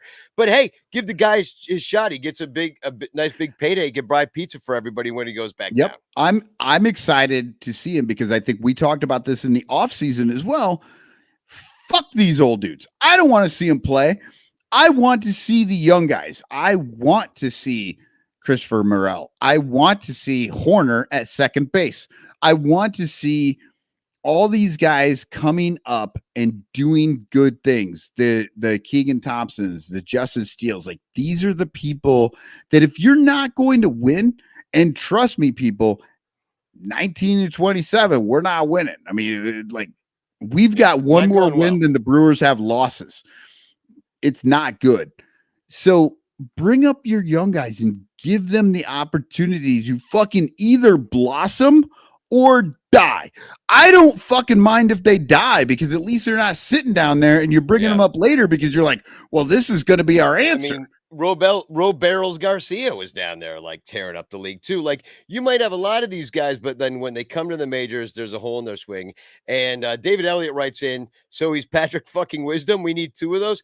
Actually, we don't need 2 exactly Patrick Wisdoms because the strikeouts are too much. Makes it unplayable. We could use a Patrick Wisdom at like 6 and 9. Nice. So, well, Nelson Velasquez will be there tomorrow. I'm going to be at the game tomorrow. I'm going to be sitting up in Crawly land in the upper left-hand corner of the upper deck. So if you're around, come around. one thing that happened today, and I was hoping she could come on the show. She's exhausted, but I'd sent the link to Infield Fly Girl. I'm like, I want to get, your reactions. It's her first time in Chicago. I want to get your reaction to things. But one thing I found out was that she grew up in Florida, and that is also where today's starting catcher for the Chicago White Sox was caught. And I remember this story, but I didn't put it together till today when I saw him play. Reese McGuire, their starting catcher, was caught. I love it when he was with the Toronto Blue Jays. The Toronto Sun. Just for everybody on the podcast who can't see this, you say it. Danny just popped up the Toronto Sun front page, and it says carjacking, which is a very scary, dangerous crime. I mean, tell me what happened to Reese McGuire with his dangerous crime that happened to him. The subheading is batter up, Jays. Reese McGuire arrested for allegedly masturbating in a busy parking lot in Florida. So, it's not a dangerous crime. Yeah. And I'm only bringing this up because he's on the White Sox, but there he is in the squad car. I mean, poor guy. Like I guess he got caught with his pants around his ankles. He was just out there. Wait, put that picture back up. He's got his pants on there. I guess who put the fucking seatbelt on him? Probably the cops. You got to secure the guy, make sure he's okay. Not gonna. Yeah. Look, I'm not proud of this, but I've been in a few cop cars in the back seat. Nobody ever put a fucking seatbelt on me. Like, no. In fact, like one time I was in the back of the van and they drove really rough, and we were all fucking flying around and we're looking at each other like, oh God, we're going to jail and we're freaking gonna die. So, and the worst part is in that picture, I believe he still had a hard on. He's like, damn it, go down. Not now. So that's what he was saying before this all started. Okay, I'll just rub it out real quick. So I was gonna bring it. It's a little long, but if you look it up, you could actually hear it's taped. The police did not turn off their body cameras for this one, and there is an actual audio recording. And the poor guy. But here's a lesson to everybody that's listening right now: never talk at all. Say zero things to the police, because there's a reason they tell you have the right to remain silent. Do it. Don't talk, because look at fuck stupid Reese said. And the only reason I'm bringing it on this show is because we were laughing about it, because Infield Fly Girl told me today that it was literally a Dollar Tree parking lot. So that didn't make it. They just said he was at a strip mall, but it was a Dollar Tree. I was at a Dollar Tree today. and I'm not going to say what I was doing there, but it wasn't that. Yeah. So McGuire told police, that's your first mistake. Don't tell police anything. He said no one was looking. I thought no one was. I checked and I realized, he said, I realized what a dumb place to be when he saw an officer approach his SUV after law enforcement was called to the scene. So they called on him. So this must have been going on for some time. And the police said, if you're down in an apartment next to the stadium, why would you come to a parking lot just to masturbate? Probably because he had a roommate. Well, exactly. And McGuire responded, I don't know. I just decided to park. I realized that I made a mistake having my pants down, doing what I was doing. I really am apologetic, and I know I shouldn't have been doing this.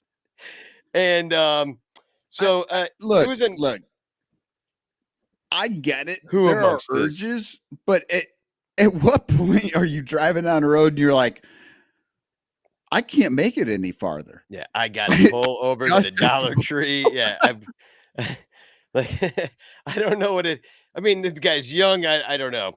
But yeah, I enjoy maybe that's why we're not professional baseball players. We've never had that much semen in our testosterone in our bodies to make it that far. But I bring it up only to say that when he came up late in the game with the game on the line, I did chant Dollar Tree at him.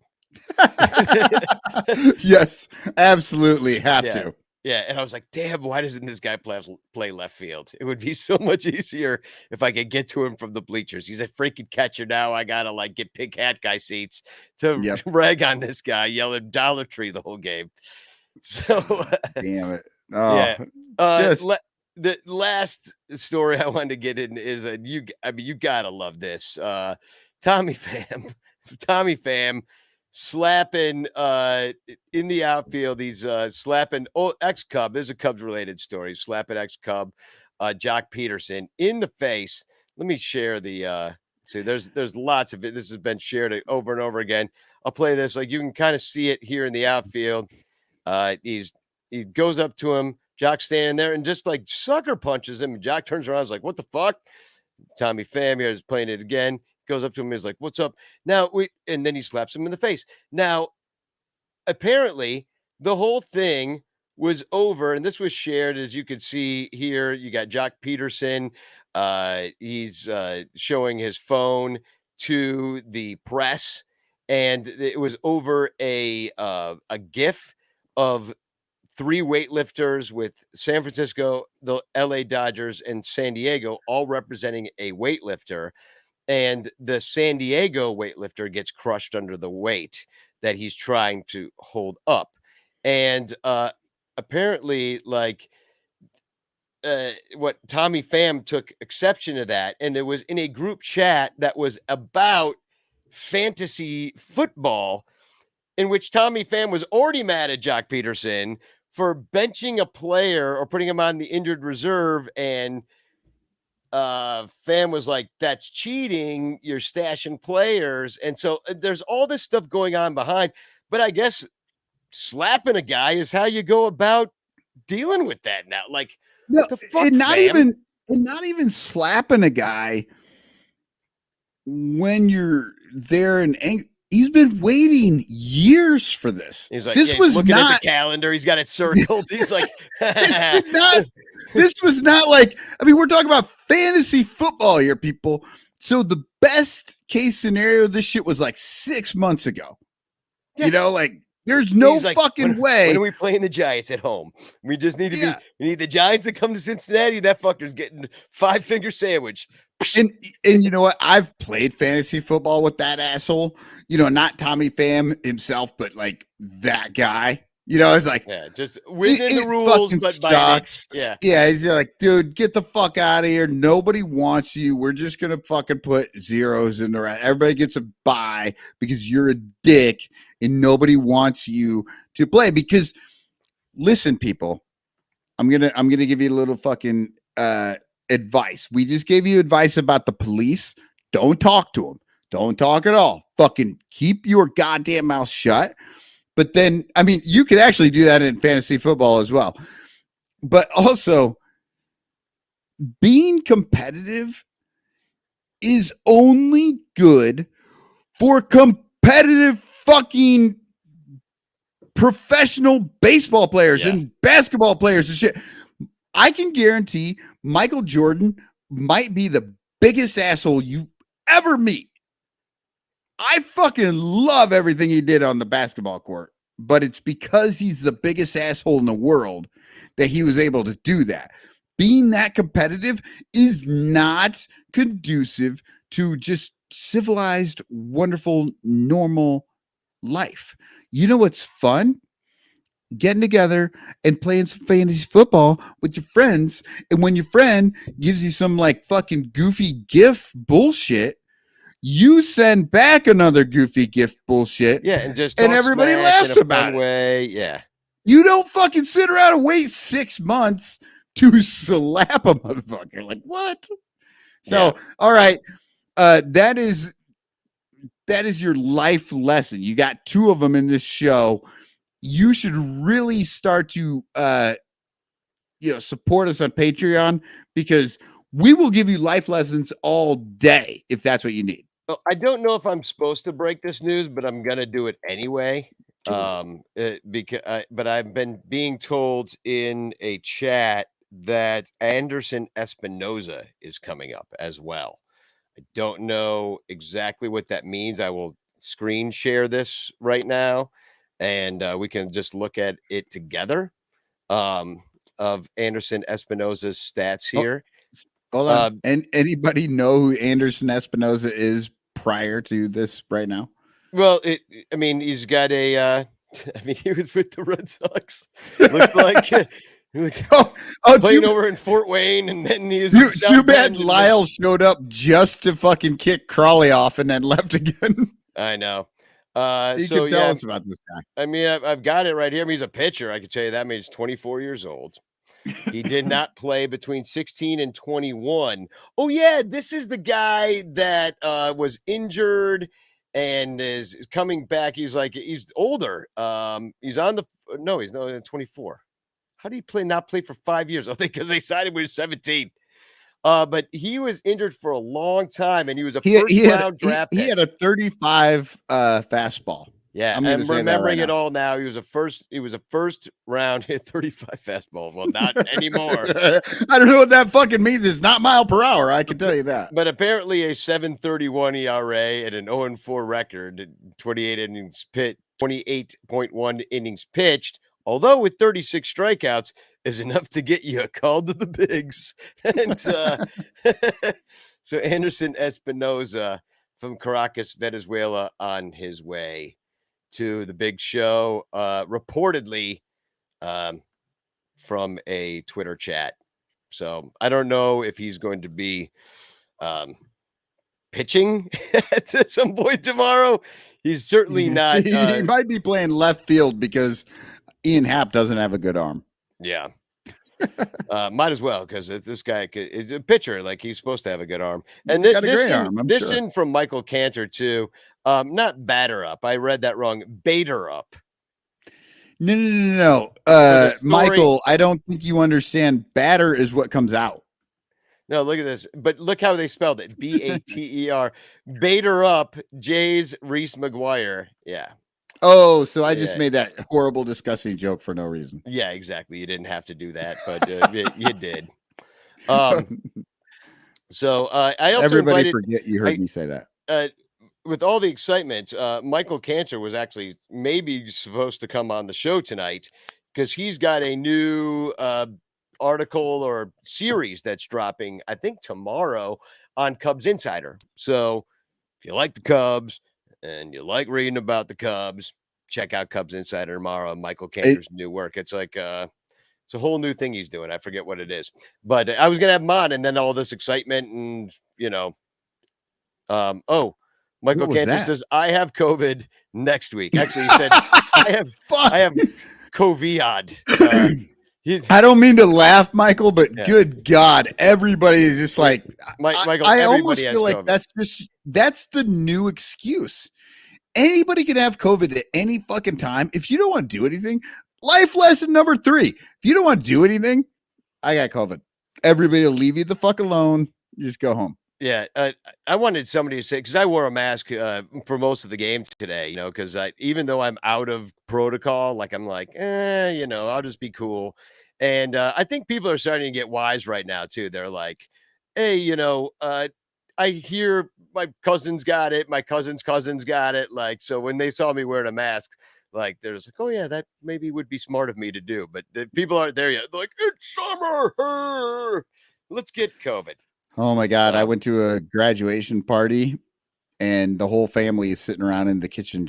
We're all looking at each other going like, is this going to be indoors or outdoors? Yeah. Should we wear a mask? Should we not? We don't know what the fuck to do. And then the boys went and they sent us a text. It's outside. And we're like, oh, fucking thank God. Because outside it's much less. Yeah, well, of a concern, and but when I went up into the concourse in the bathroom and standing in line and stuff, I wore a mask because I was like, the last time I was at Wrigley was with you and your family, your sisters and your mother, and every time I left our seats, I put on my mask. Mm-hmm. And guess what, people? I have not had COVID yet. Yeah, well, I have now. So David Elliott has written, going to be a 2-hour show, and Lyle was only on for 3 minutes. Yeah. Trust me, Lyle was never the one making it go 2 hours. Yeah, it was never him. Yeah. He was always like, we need to wrap this shit up. Yeah, get out. Let's go. His wife was pissed at him. Like, come on. Yeah. So, but now I think we can be done at this point.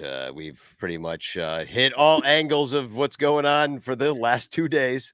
I mean, we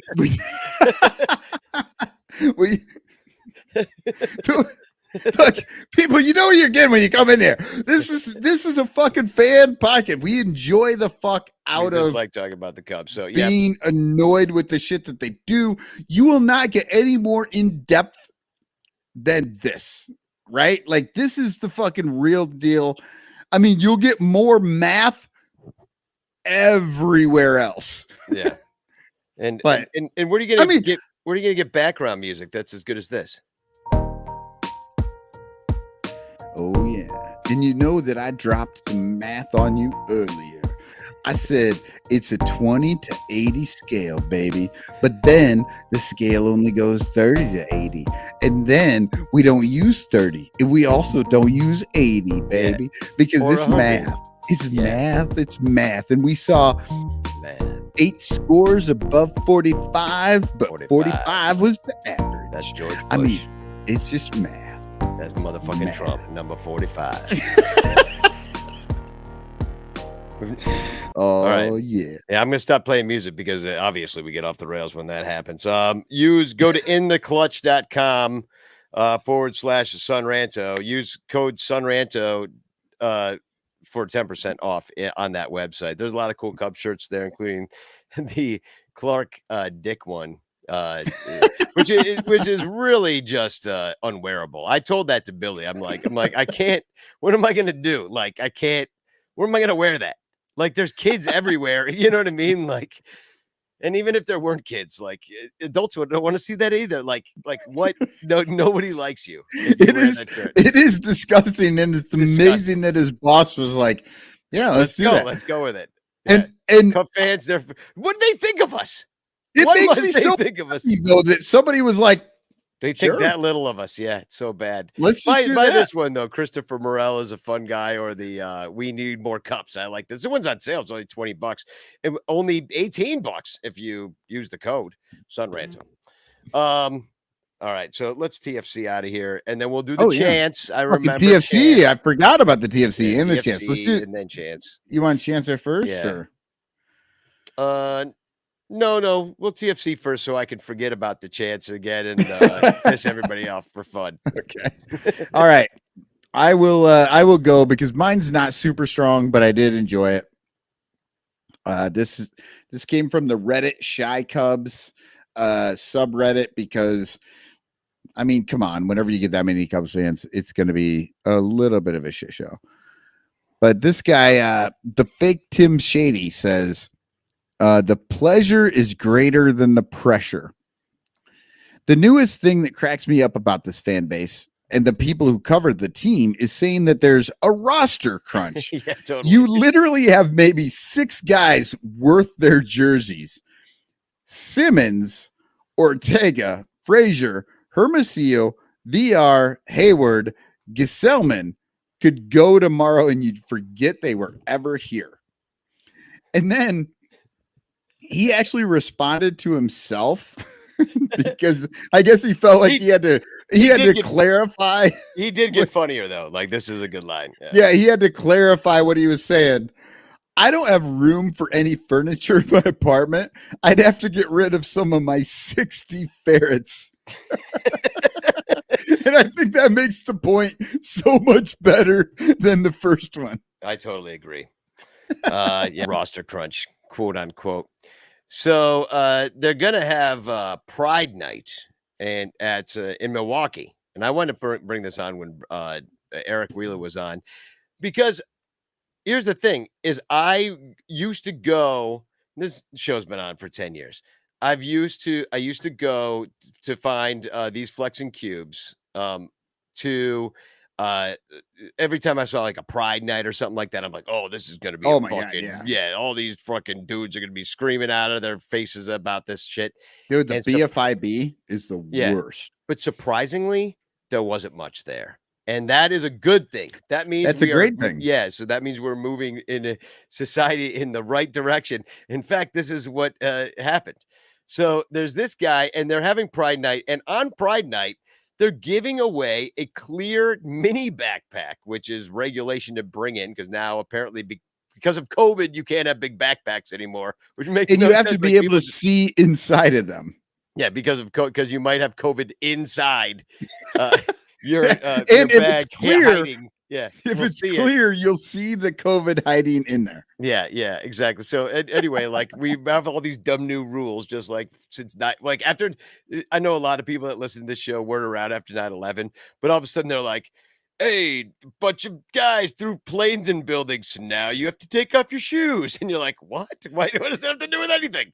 So this is the similar situation, which you just get security, more security in theater and bullshit. But anyway, they're having Pride Night. And I thought I was going to find a bunch of bullshit. I did not. And what I did find was this handsome man holding a clear backpack with rainbow straps on it. And that's what they're giving out on Pride Night. Didn't find anything except for this comment, which is this Milwaukee's top gay? That from Phil Cuzzy or Cuzzy_Phil. He has won the honor of being gay. Milwaukee's top gay. I really cracked me up. So that's the kind of thing I'm finding on those threads these days, which I'm so happy about. That couldn't be better. Right. Like if that's the like worst thing that you could find that you want to like say something about, like that's a wonderful thing. We are very pro gay, pro sex, pro all sorts of fun things. I don't give a fuck what anybody does. We're just into fun, really right? What it comes down to. I don't give a fuck. So here's my last one. And this is just, we could all relate to this one, Cubs and Sox fans. And this one comes from Augustine, who said, "The White Sox were more fun when Rick Renteria was manager." He got 248 likes on it. So it's fucking resonating. And I was like, man, if only. Poor fucking Ricky. I will every time I see that dude's name, I can never forget the fact that he went to his Cubs interview wearing sweatpants because he had apparently just had like a hernia surgery or something, so he could wear regular pants. So he showed up in just like sweatpants and just looking like shit, and they're like, the Cubs are like, "Yeah, I guess we'll hire you." Well, that's more than Reese McGuire showed up in. Well, actually, carjacking.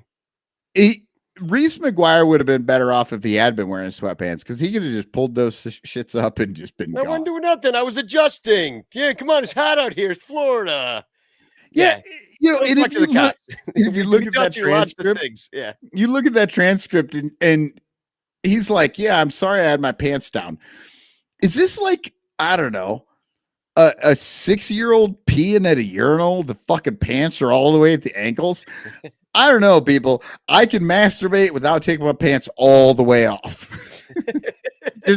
I don't know if you wanted to know that, but now that we're here, let's talk about how far our pants need to come off. Let's not. If you want to talk about that, then buy this shirt with Clark. Right. See, this was Reese McGuire's problem. He went the Clark way, took his pants all the way off. Yeah, just went out there full flagrante. God damn, that could be Reese McGuire's new avatar on Twitter. Yeah. I have a feeling he's trying to forget that's all ever really happened, but we're not going to let that happen. Well, not as long as he's on the White Sox or on the Cubs for that matter, because that's even more near and dear to us. So thanks for everybody for watching. We got 2 with the Brewers. We'll be back Wednesday night after the game. Come join us. That'll be a quick one. We'll see who shows up for that one. We just never know anymore, do we? But it'll be it's Danny and me and 2 hours of fucking just 2 hours of Reese McGuire. So no, which is why he got caught. Took him 2 hours. Yeah, it's like, come on, bro. It's Dollar Tree. Just get in and out. He's probably chafing like a motherfucker.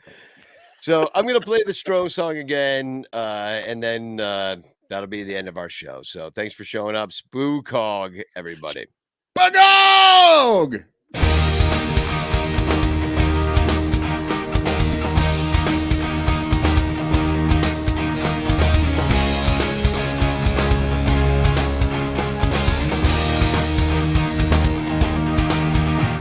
Marcus Stroman takes the field, you're about to get served. Other teams' runners won't get around third. Time for the show. He came to throw. Cuffy's got Stro. Helping out kids with height doesn't measure heart. When Stroman pitches, he is always throwing darts. Time for the show. He came to throw. Cuffy's got Stro. We got an awesome pitcher in Chicago, the first to wear number 0. He was pitching for a while with Toronto, played with the Mets a year ago. The wind can blow, but Marcus knows to keep it low. Pinpoint control, Stro's gonna strike him out and take a little stroll. Does his thing when he gets on a roll, throws the heater and it explodes. Wrigley Field and out to the road, swing and miss when he's in beast mode. A fashion line of HDMH blows, never gets tight when he's down 3-0. Switching the pitch from the fast to the slow, retire 27 in a row. Marcus Stroman takes the field, you're about to get served. Other teams' runners won't get around third. Time for the show. He came to throw. Cuffy's got Stro. Helping out kids with height doesn't measure heart. When Stroman pitches, he is always throwing darts. Time for the show. He came to throw. Cuffy's got Stro.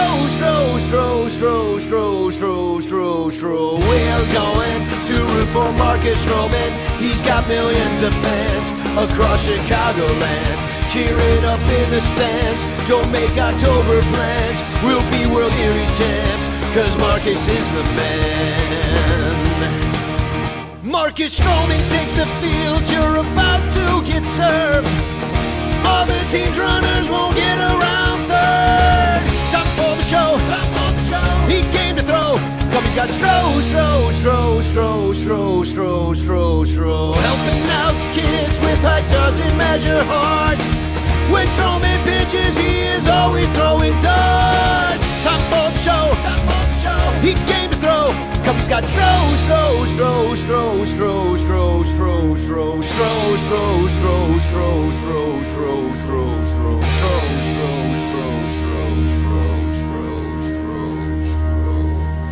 Stro.